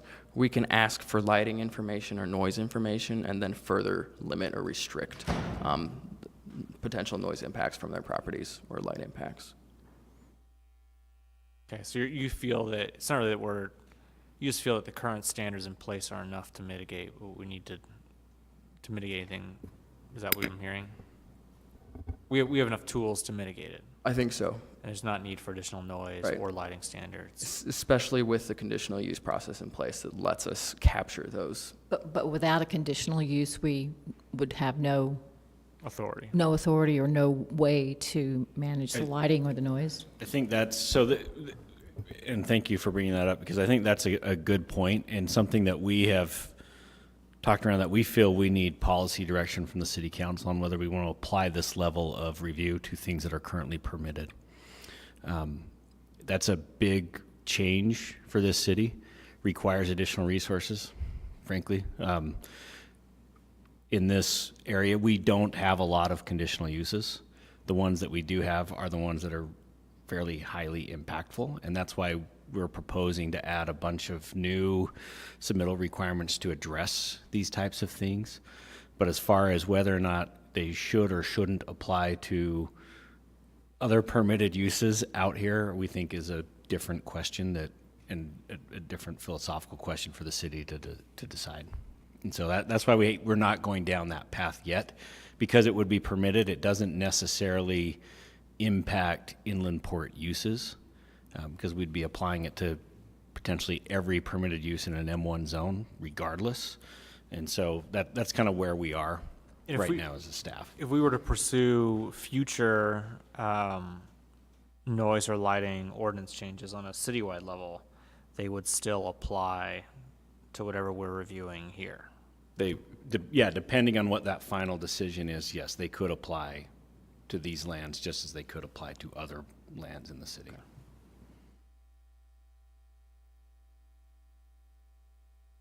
Okay. We did we also looked at other miscellaneous additions to the ordinance, including one specific one was the baseline of review. There was some question what we compare these conditional uses to. So we'd be comparing the impacts of these conditional uses to what could occur with a permitted use out here. Additionally, we'd made some miscellaneous language changes, a lot of them from public suggestions to sort of tighten up the language in the ordinance. And we also did add some additional water-related review standards at the request of public utilities. And just again to emphasize, the conditional use process does allow us to consider a variety of potential detrimental impacts. So if we're not capturing something specifically identified in the impact mitigation plan, the conditional use process can still capture those negative impacts. So with that, I think we're happy to take any questions Do those negative impacts that we can help mitigate or require things that would mitigate? Would that include? That does include air quality, right? Yes. And what sort of? I know I'm going to ask this question, but I know there's not a real answer. I mean, what sort of things can we do to impact air quality from a land use standpoint? Like, if they have some on-site generation, if they are using a significant amount of energy, you can ask them to offset that somehow to So they mitigate could- their potential impacts. So we could ask them to offset by, I don't know, buying an air scrubber and scrubbing air to remove as much carbon as they are creating. You could. As a mitigation. Mhm. And that's something that we could do through the conditional use process and we wouldn't need to put into the zoning. Right. Okay. Right. There's a slide missing, but we are asking the Planning Commission to provide a positive recommendation to City Council regarding the text amendment. We do. Yeah, Can we do you have to do a public hearing. can you clarify again? Because I feel like I remember reading, but no. We had a big meeting, a lot of pages to read, and I may remember it wrong. So I did read it. And I'm tired, so I may not remember correctly. But I seem to remember that you did add a buffer, the 1,000-foot buffer for the natural area, right? Yes, that was yes. I didn't call that out, but yes, we added that as well. So I just wanted residential, to natural clarify, areas. I remembered reading Yes. that, but you hadn't said it. So, and I just want to say that the amount of work that you all put into this, and you took to heart, because I remember I said to you, it would be great if you researched other organizations and other places, and the amount of research you did in all those points was very impressive. So I just want to commend you all on that. Yeah, I've been looking at all my notes that I took from the last meeting and really through what was already in place through the underlying zoning and the stuff that you've added, you really have addressed pretty much everything that was brought up. That's very impressive. I'm sure that took a lot of time. Any other questions before we go to the public hearing on this? Okay, thanks. All right. Sorry, one more question. I had some legal Matt. questions for Nick that was, Sorry. The 1 mile buffer from residential neighborhoods, that's set kind of where it is. I remember we talked a little bit about the last time. I kind of felt weird about it. I think in our recommendation when we did the last stuff, we recommended that the city council look at 1.5 miles or 2 miles or something like that. But that still is like set from a mile from, I mean, a mile is not that far. It's not, but Especially if we're dealing with noise and other impacts. I mean, it seems like, and there's that one little part that's right by on the airport. It seems like I'd be more comfortable if this was pushed further west of the airport than that little parcel that's kind of east of the airport. But you pull up the map. We would too. I mean, frankly, there's actually no rhyme or reason why the east of the airport is added into here, other than maybe some pipe dreams that certain state legislators have for that area. But I mean, is that? I mean, and I know. Look, I mean, I know we're kind of bent in a weird shape where we've got to move things through that we strategically, the big picture objective is do anything we can to hold on to the conditional use, right? As soon as we cross a line or go too far, we're going to lose conditional use and we lose it all, which is what we originally had, right? So like we're sacrificing as much as we can to hold on to any inkling of a conditional use that we can. That's our goal. But it's trying to get rid of that little place west of the airport by expanding the residential buffer to 1.25 miles, 1.5 miles. Or could we include airport zone in that buffer and require a buffer with airport zone as well? I'm just wondering if that, it just seems like the more you kind of push it west away from those neighborhoods, a mile is, like I live less than a mile, I live over a mile from Rice Eccles, and I hear the football games all the time, so it's not that far. Well, keep in mind, there's a scale here. So in terms of how far, I mean, in terms of the railroad freight terminal, like an actual inland port, from what I understand, they have to have at least 8,000 linear feet of rail. So it wouldn't even be possible in that area east of the airport. So it would push a lot of that in probably this area. So. And I guess maybe it's not clear, That area east of the airport wouldn't be able to have an inland port based on that 1 mile buffer. It's within the 1 mile buffer already. The residential is just across the freeway on that edge. Yeah. So why is that section included in the overlay? because the state included state it in their included it, yeah. authority area. Got it. Last minute addition. So. Thanks. All right. Great. Thank you very much. All right. We're going to go ahead and open the public hearing on this. Thanks again for coming out and understanding. I think we've made it clear the tight position that the city is in and that we're in, and we so appreciate the time you're putting into this. And I think it was incredibly helpful to us and staff to hear the comments last time. And so we're excited to hear what people have tonight. I do have two cards. I guess we needed to first see if the representative from the community council is here. If you'd like to come up, you have your time again. Sounds like you got your big issues addressed by the update, at least with the silos and the. So, you know.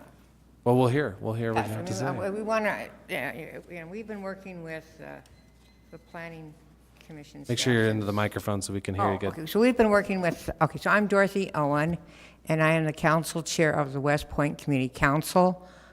We are the home of the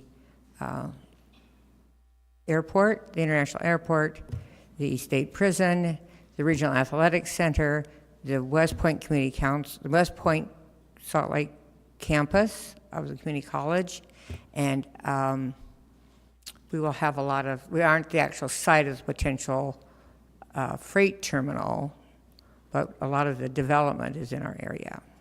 So with that, we have a very big interest, and it is our neighbors who are the residences that are affected by the buffer zone. And I can walk to the inland port jurisdiction in 2 minutes from my front door. So with that, I appreciate being here. I appreciate the staff and their ability to get work on this. At the next budget hearing, I'd be glad to talk about what we think you need. And also, we hope you're keeping track of all the time you're spending, because under the amended legislation, all of those costs should be billed back to the state and should be borne by the entire state of Utah, not just the residents of Salt Lake City. And we won't forget that, and we were here to help you with that. So with that, I do want to thank the fact that the changes were made regarding the grain silos and the repair facility to conditional use. I do want to remind people that the issue of the buffer around the prison was brought up in January.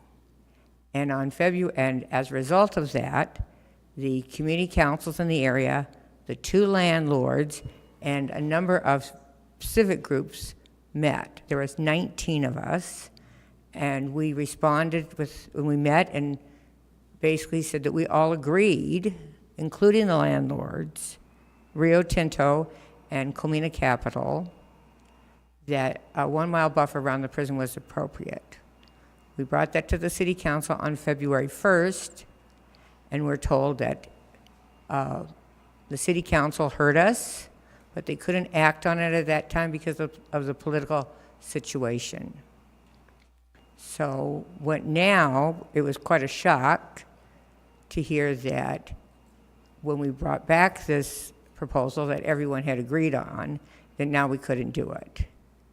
And I think I understand the issue with the existing land agreement. Is that the right terminology?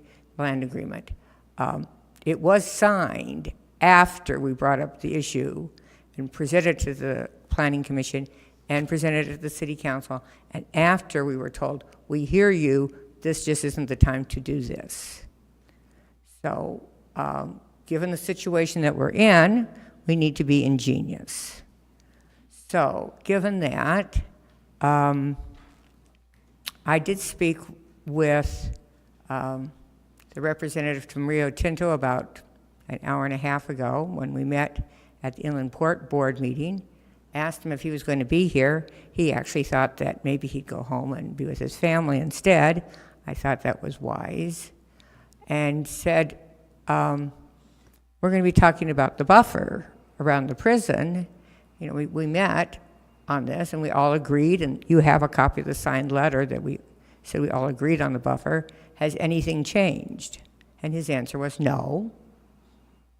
Rio Tinto doesn't have a problem with making that change, with that position. So I understand why the staff would assume that there's not any give on that issue.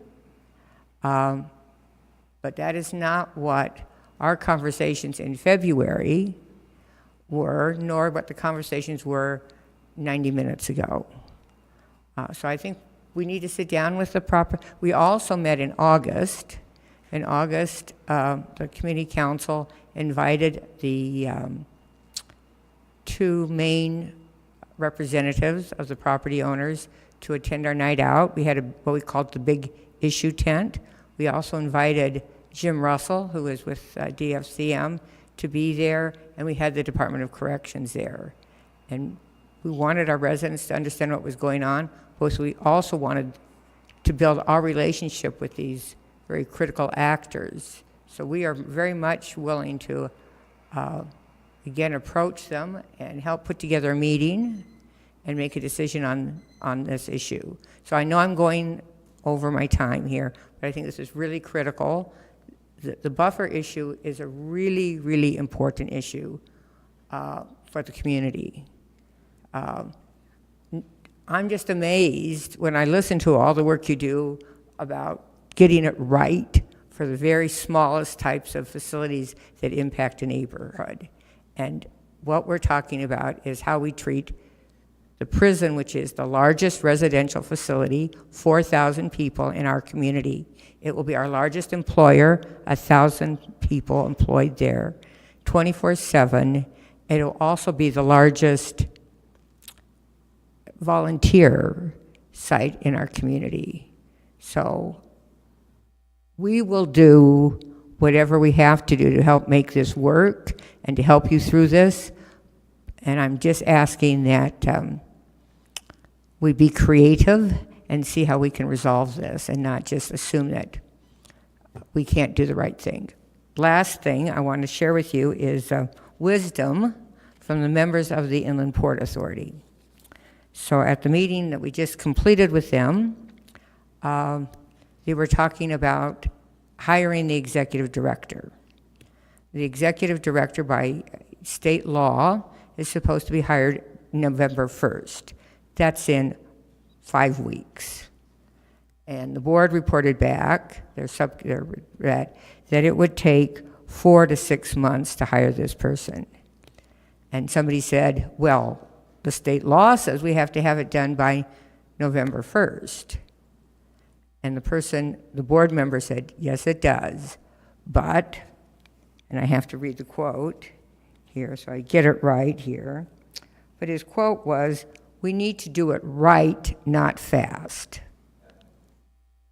And I think that's very good advice. And I think we should take that advice from the Inland Port Authority.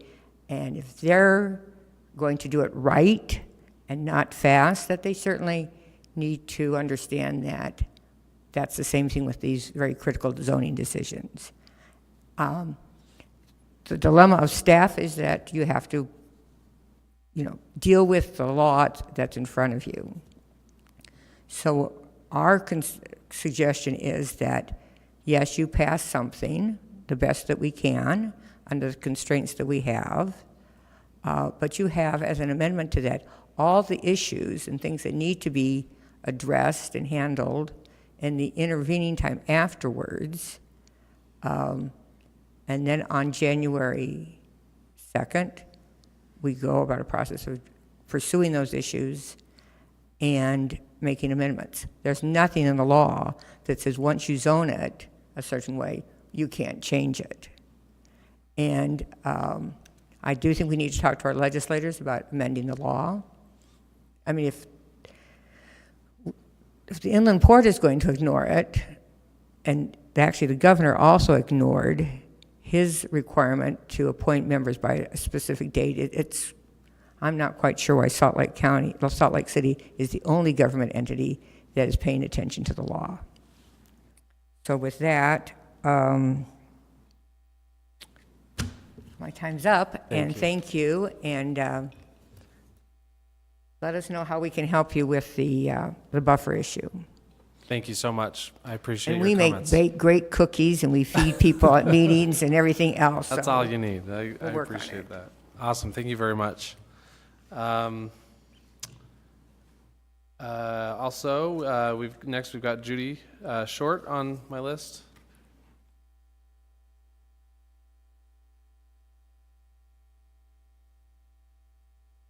But Judy, I guess you just get 2 minutes this time since it's not in your. I have to talk really fast. Okay. One thing, a number of us met at my living room last night talking about this plan, and it's really clear there's nothing very concrete in this whole thing. You know, it's just sort of this vague thing. So you guys get a lot of credit for trying to corral the Indians and see what you can do. I won't talk about the buffer because Dorothy adequately covered that. The conditional use designation gives you the opportunity to make sure whatever's proposed can be looked at carefully on a case-by-case basis. I think that may be one of your most powerful tools. On page 18, number 3D of the staff report, there's a chart, and it lists things that are conditional and in the M1 zone. I think you need to compare those and just make sure that if it's a permitted use or conditional use, that's the way you want it. Or are there some of those things that you might want to change now while you can, so that they don't come back to haunt you later? You have to remember that birds do not respect an arbitrary line drawn in the sand. So when you're putting up those tall grain silos, try to be sure that those get put in the right place, because the birds are going to hit them if it's in their pathway. Think about whether this or not this would be your home, that you might live a block across like Dorothy does, or that you might live in the prison, or your son might be a security guard at the prison, spending all that time there. You know, the inversion and the wind and the fire season affects all of us now.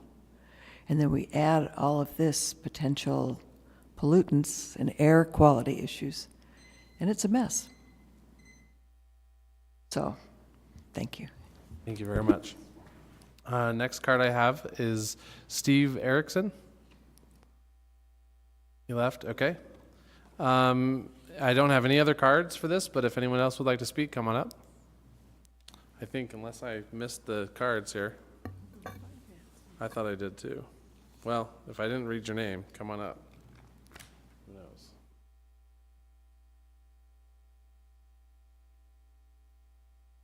Again, Wayne Martinson. I live at 549 Cortez Street, and at this point I'll be representing Great Salt Lake Audubon Society. We submitted comments 2 weeks ago and had some specific concerns. We appreciate the conditional use relating to the freight terminals and the silos and the 1,000-foot buffer. We tried to put together a letter, and it's like, but all we're going to say is thanks for the good work, essentially. So we really appreciate what the staff did. Dorothy addressed the 1 mile buffer in regards to the prison. That development agreements, to read that on Monday was sort of a shock. I knew about them in February, but the implications of that we're still trying to figure out, or I still am. So it might be that we'll come back with some more specific comments for the City Council, but we're not prepared to do that at this point.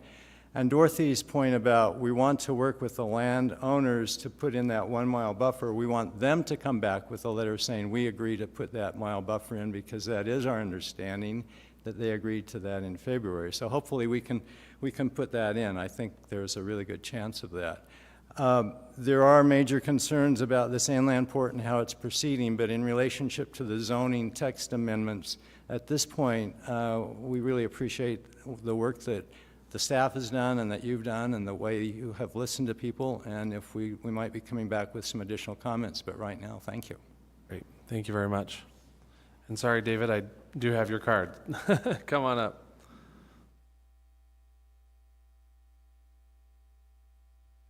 Hello again. I didn't do so well when I had my notes. I'm going to try to do this ad lib.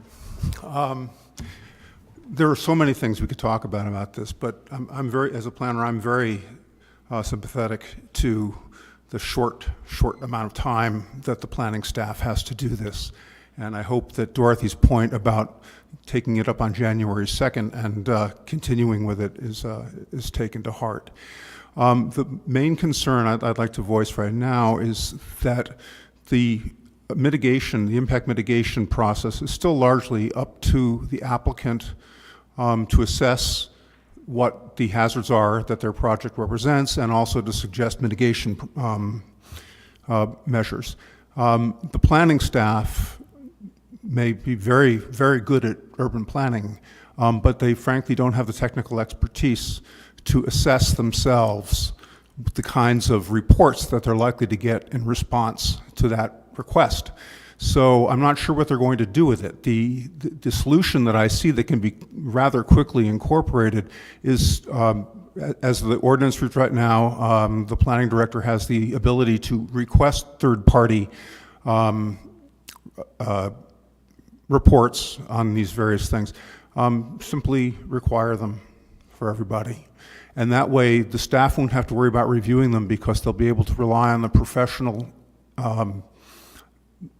probity of the architect, engineer, or whoever produces the report. They will be able to assume that that person has done a professional job and that the results are in accord with professional standards, and they will be able to accept them. It's not optimal. It would be nice to have them independently reviewed, but the amount of work involved there is probably unrealistic. So I think the next best step is to rely on a professional third party to produce all of the information that's requested in the impact mitigation plan. Thank you. Thank you very much. Anyone else that would like to speak on this issue? Come on up. And just give us your name when you get to the microphone, and you'll have 2 minutes. Thank you for this opportunity. My name is Nigel Swaby. I'm the chair of the River District Chamber. We represent businesses and communities on the west side of Salt Lake, including the inland port. A few weeks ago, we sent a letter to the planning department, and Mr. Norris has acknowledged receipt of that. That is, we also sent it to the mayor's office and some of the mayor's contacts. We presented that to City Council last week, and they have also received a copy. We're pleased with the planning department's proposal tonight, and I look forward to reading through the details on it. I believe conditional use for this area is going to be very important to take a look at each project on a case-by-case basis.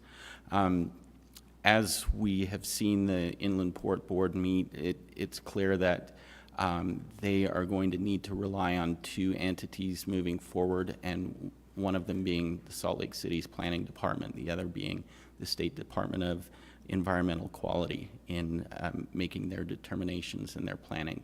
So thank you for this time, and thank you to the planning department for doing such a good job on putting this together. Great. Thank you very much. Anyone else? Come on up. Just give us your name and you'll have 2 minutes. My name is Richard Holman. I'm a trustee with the Rose Park Community Council, and I'm co-chair of the West Side Coalition. We have something in common with kindergarten teachers. We can start out hard and get easy, but we can't start out easy and get hard. Nobody can imagine the intensity associated with the inland port. We can't sit here today and understand what's going to happen. We just can't. A massive amount of concrete, transportation, intense industrial operations, and I think we need to reinforce the thought of innovation in how we look forward to planning, especially conditional use is the one tool that we have. And I would suggest that rather than evaluating every single project on an individual basis, that we set a baseline of standards that everyone has to satisfy. That way, when someone comes in, we can understand the delta that exists between the standard and what they are proposing, rather than going from ground zero to 20,000 feet. I've been a planning and zoning commissioner. I don't envy your current job. I do appreciate everything you do because I know how difficult it is. Have a great evening. Great, thank you very much. Anyone else? All right, seeing none, we'll go ahead and close the public hearing on this and have Tracy and Daniel come back up and probably talk about a couple of things. I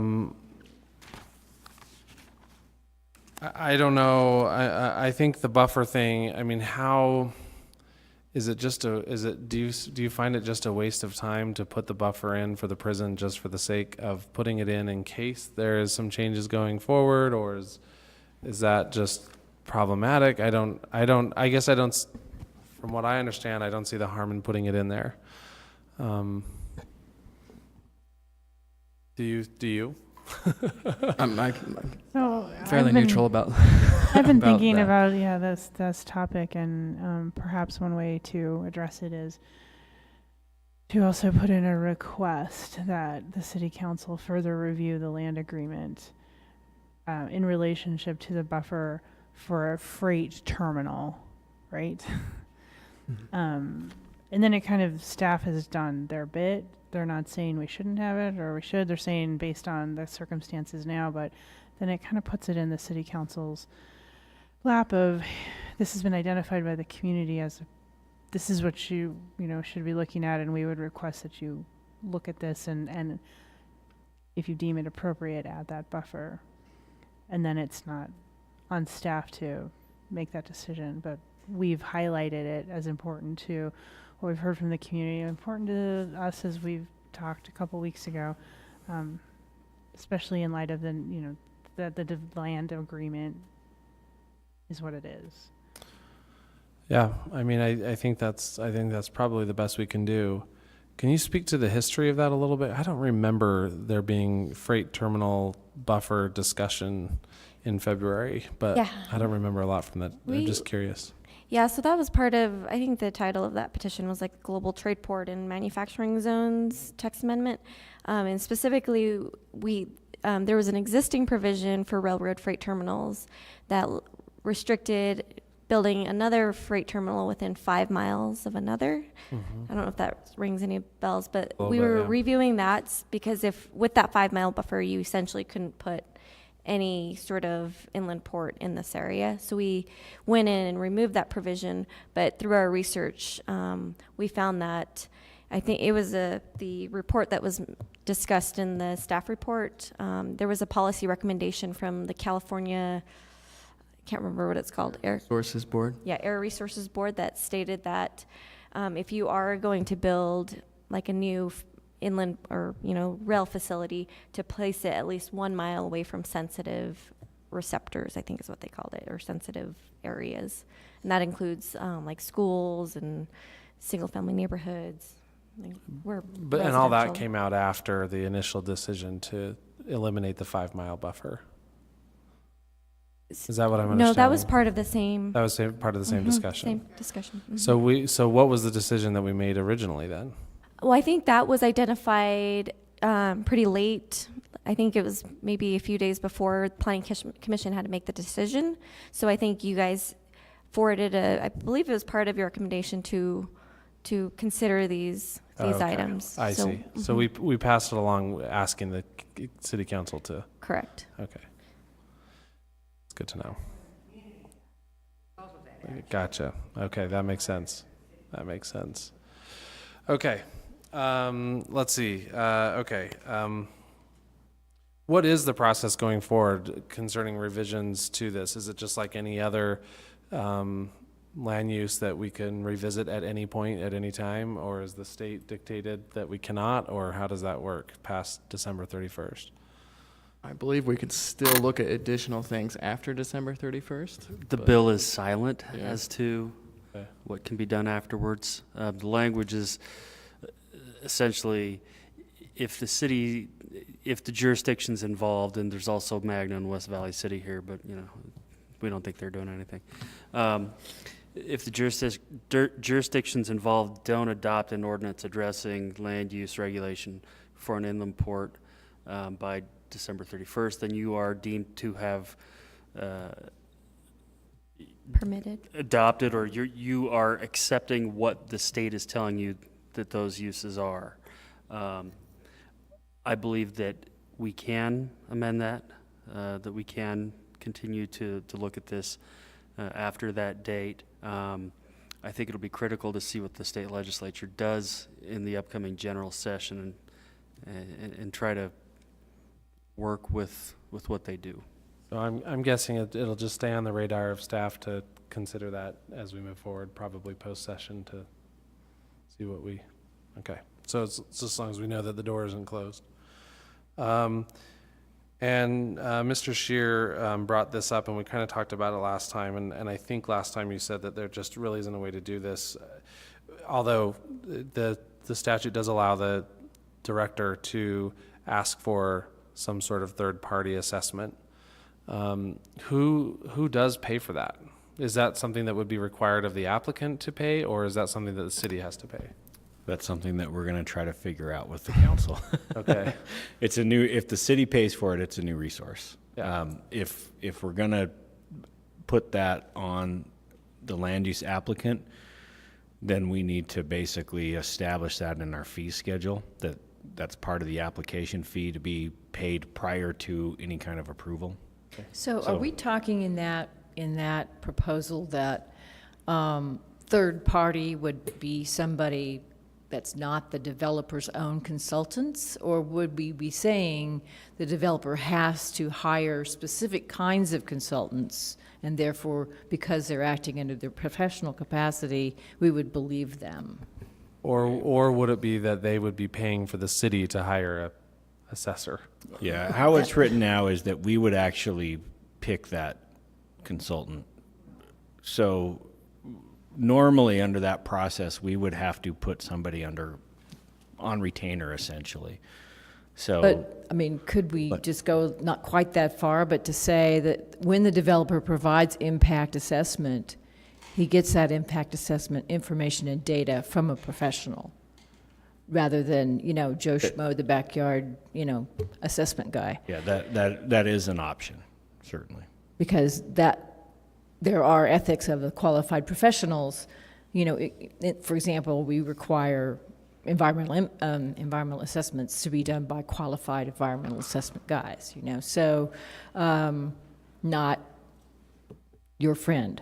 So I don't see any reason why we couldn't add something that says that a qualified professional has to do these impact studies and not, so you can't just, get somebody who's not a qualified transportation or expert to talk about the traffic, for example. Yeah, and some of those types of things, we do have people on staff, maybe not in the planning division, but, there's transportation engineers who work for the city, and there's some environmental engineers who work for public utilities to deal with water and things like that. And so I'm not questioning the ability of the city to So, evaluate. What I'm questioning is the amount of time and staff resources that it takes to do that. But also, I'm also thinking that that what we want to do is to keep people is to require people to have professionals to do these impact reports. yeah, and I think that certainly is a route that if the commission feels that's better, we can modify that language to deal with that. Rather than or having a add third something, party, somebody completely separate coming in to evaluate a report that's already done by a professional. So, just so I'm clear, Question basically, is that a reasonable thing? Would have that been done anyway? Would we expect our impact statements to be done by qualified professionals or by, people who are not qualified professionals? what is the current requirement? How would it be now? but based on your proposal. I don't think we call it out specifically, but I think in general, we would expect something prepared by a qualified professional. Some of these things, like a transportation impact study, I think we definitely, even without calling out specifically, that it'll be professionally prepared. But there may be instances in here where we could add the language professionally prepared to make it more clear that we expect a professional experienced in this to give us their analysis. Yeah, I mean, I think that's really important, back to that sort of baseline question. And when we're talking about mitigation, I think, and I would love to put the burden on the developer to, they're going to be making bank on this, so we probably should expect that they're putting forward some money so that we can really evaluate what sort of problems are going to be caused and how are we going to mitigate it. And so I think spelling that out in any way that we can is vitally important. So that would be my recommendation, is to add that, At least without adding, because I also don't want to burden the staff unless there's going to be some compensation for that. So I don't want to do something weird about this. So how does that, am I asking something unreasonable? Or I was reading language sorry. in here, so I didn't actually. does that feel that some of these things well, should both to add the language into this, but also long term, is it going to cause problems from a staff standpoint, from a city standpoint, to have this requirement put into the? I think we don't know the full implication of the director third-party review, but adding the requirement that some of these are professionally prepared, I don't think adds a burden onto us. Great. I love it. Those are my notes. Does anyone else have any other comments or questions or additions or motions? Talk through the $1,000 or the $1,000-foot requirement and why 1,000 feet was selected rather than like a quarter mile or half mile. We actually looked back and looked at some studies and guidelines by some organizations that provide some sort of general buffering standard for these sorts of uses. So we looked through those lists of uses and found some similar to natural resource processing, such as the silo and the outdoor storage of loose bulk materials. And 1,000 feet is a specific number, but there's some range that's appropriate, and the guidelines we looked at were somewhat around 1,000 feet. And 1,000 feet specifically is what we've used in the past for What was other. the higher end? They generally actually didn't go much further beyond 1,000 feet, except for some super intense uses that were prohibiting in this area. So I think the ranges we were seeing was something like 860 feet. They were doing it in meters, so it ended up being 800 or so. So 1,000 feet seemed fairly appropriate. Okay.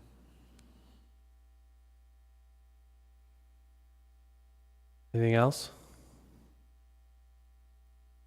Okay.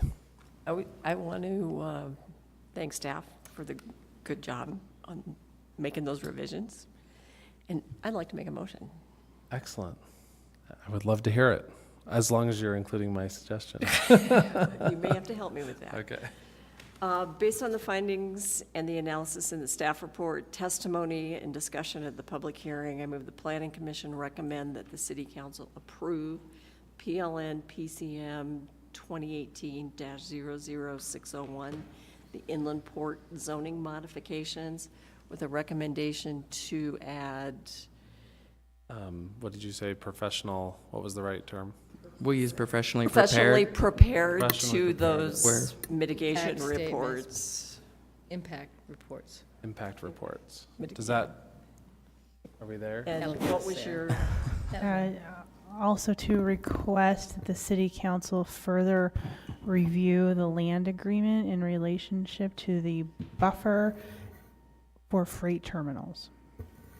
And do we want to include From the buffer? prisons, is that correct? From the prison. The prison side. For the prison site. Okay. And do we want to include the buffer to the prison, even though it doesn't have the? Or it's- ask them to consider including the that's buffer. fine. That's fine. Longer.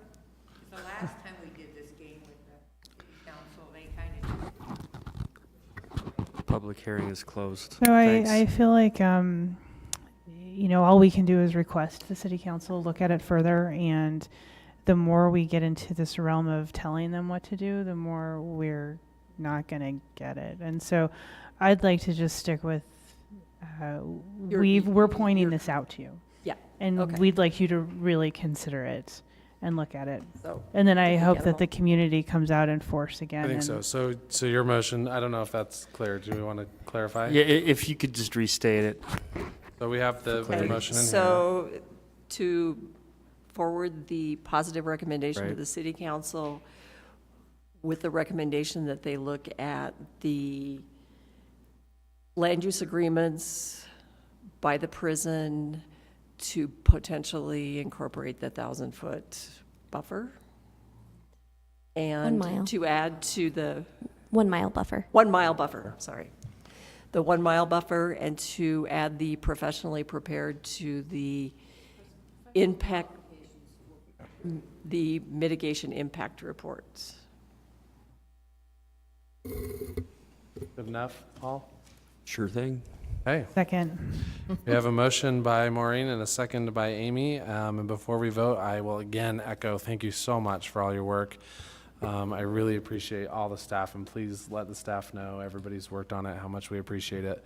And thank you so much to the community for coming out, and this is just the first step in this going forward, so keep doing it and keep pushing all of us and the city council to move forward with this and make it, make some lemonade. Mr. Chair, real quick, one thing that we might, you don't need to change your motion or anything for this, but one thing that we might add in there is that suggestion that Brenda made about how to pay for that third-party review. If it is done by, if we make that change, then we might not need to add that language in there. Okay. So we're going to bring it up for the the other. for the council. Great. But because that is a new budget for them, Yeah, that opens up a lot of other things. So. sure. Thanks. Okay, so we'll go ahead and vote. Let's start with Amy. Yes. Brenda? Yes. Sarah? Yes. Maureen? Yes. Carolyn? Agree. Matt? I am a disappointed yes. Not because of staff, but for other reasons. But yes. Do you want to express those reasons? Nope. Okay. All right.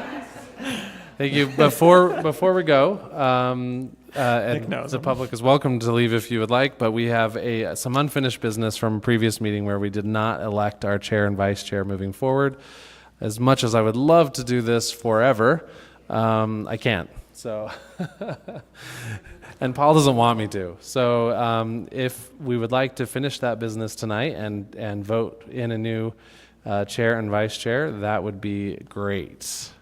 Does someone have a motion as to, is that how we do it? So By way of generally, it's done, somebody will nominate okay. somebody for, we would do each position Okay. separately, and then you can either choose to do a voice vote, which I think you all like each other pretty well, so, I mean, I'm guessing. Or we can can do an provide anonymous papers and you paper. can write it down. It's up to you guys, but All right, is there a nomination? No, I would nominate Maureen as chair and Sarah as vice chair. We have a nomination? Yeah. Then one I of the- do we I have, do we have any nominate other Maureen. nominations for chair? Maureen. Any others? All right. Then let's go ahead and vote. All in favor of Maureen being our next chair, vote aye. Aye. Aye. Any opposed? All right. Any nominations for vice chair? I nominate Sarah for vice chair. I don't. You accept? No, I don't. Really? I missed too many meetings this year. I would feel. But Maureen is hardcore. She's here all the time. I mean, But I am taking a vacation in November, so. that doesn't bother. I was here almost every meeting my first year. This last year, I missed so many meetings that I would feel inadequate. Okay. Are you really? I think you'd be great. Well, it's can I show up? That's the real question. What happens if the chair and vice chair are gone, but we still have quorum? Who takes over? You go to the most senior member of the commission. Oh, really? Yeah. So There we go. There's a. There's a method. Fine. All right. The longest tenured. that would basically be, that would be Clark until It's very many. his term's up in June or whatever. Okay. And then I think it would be Matt. Given that that's the shortest line to my future control again, I'll second that nomination. Okay. All right, so Sarah has reluctantly accepted, and we have a second to that nomination. Any others? All right, all in favor of Sarah? Yay. Yay. Yes. Any opposed?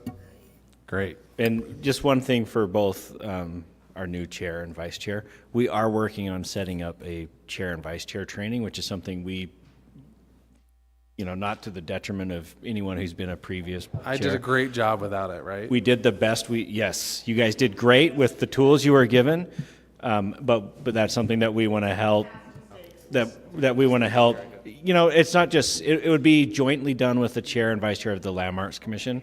So we'll work with you to set up a time that's convenient for everybody. All right, for the last time, we're adjourned.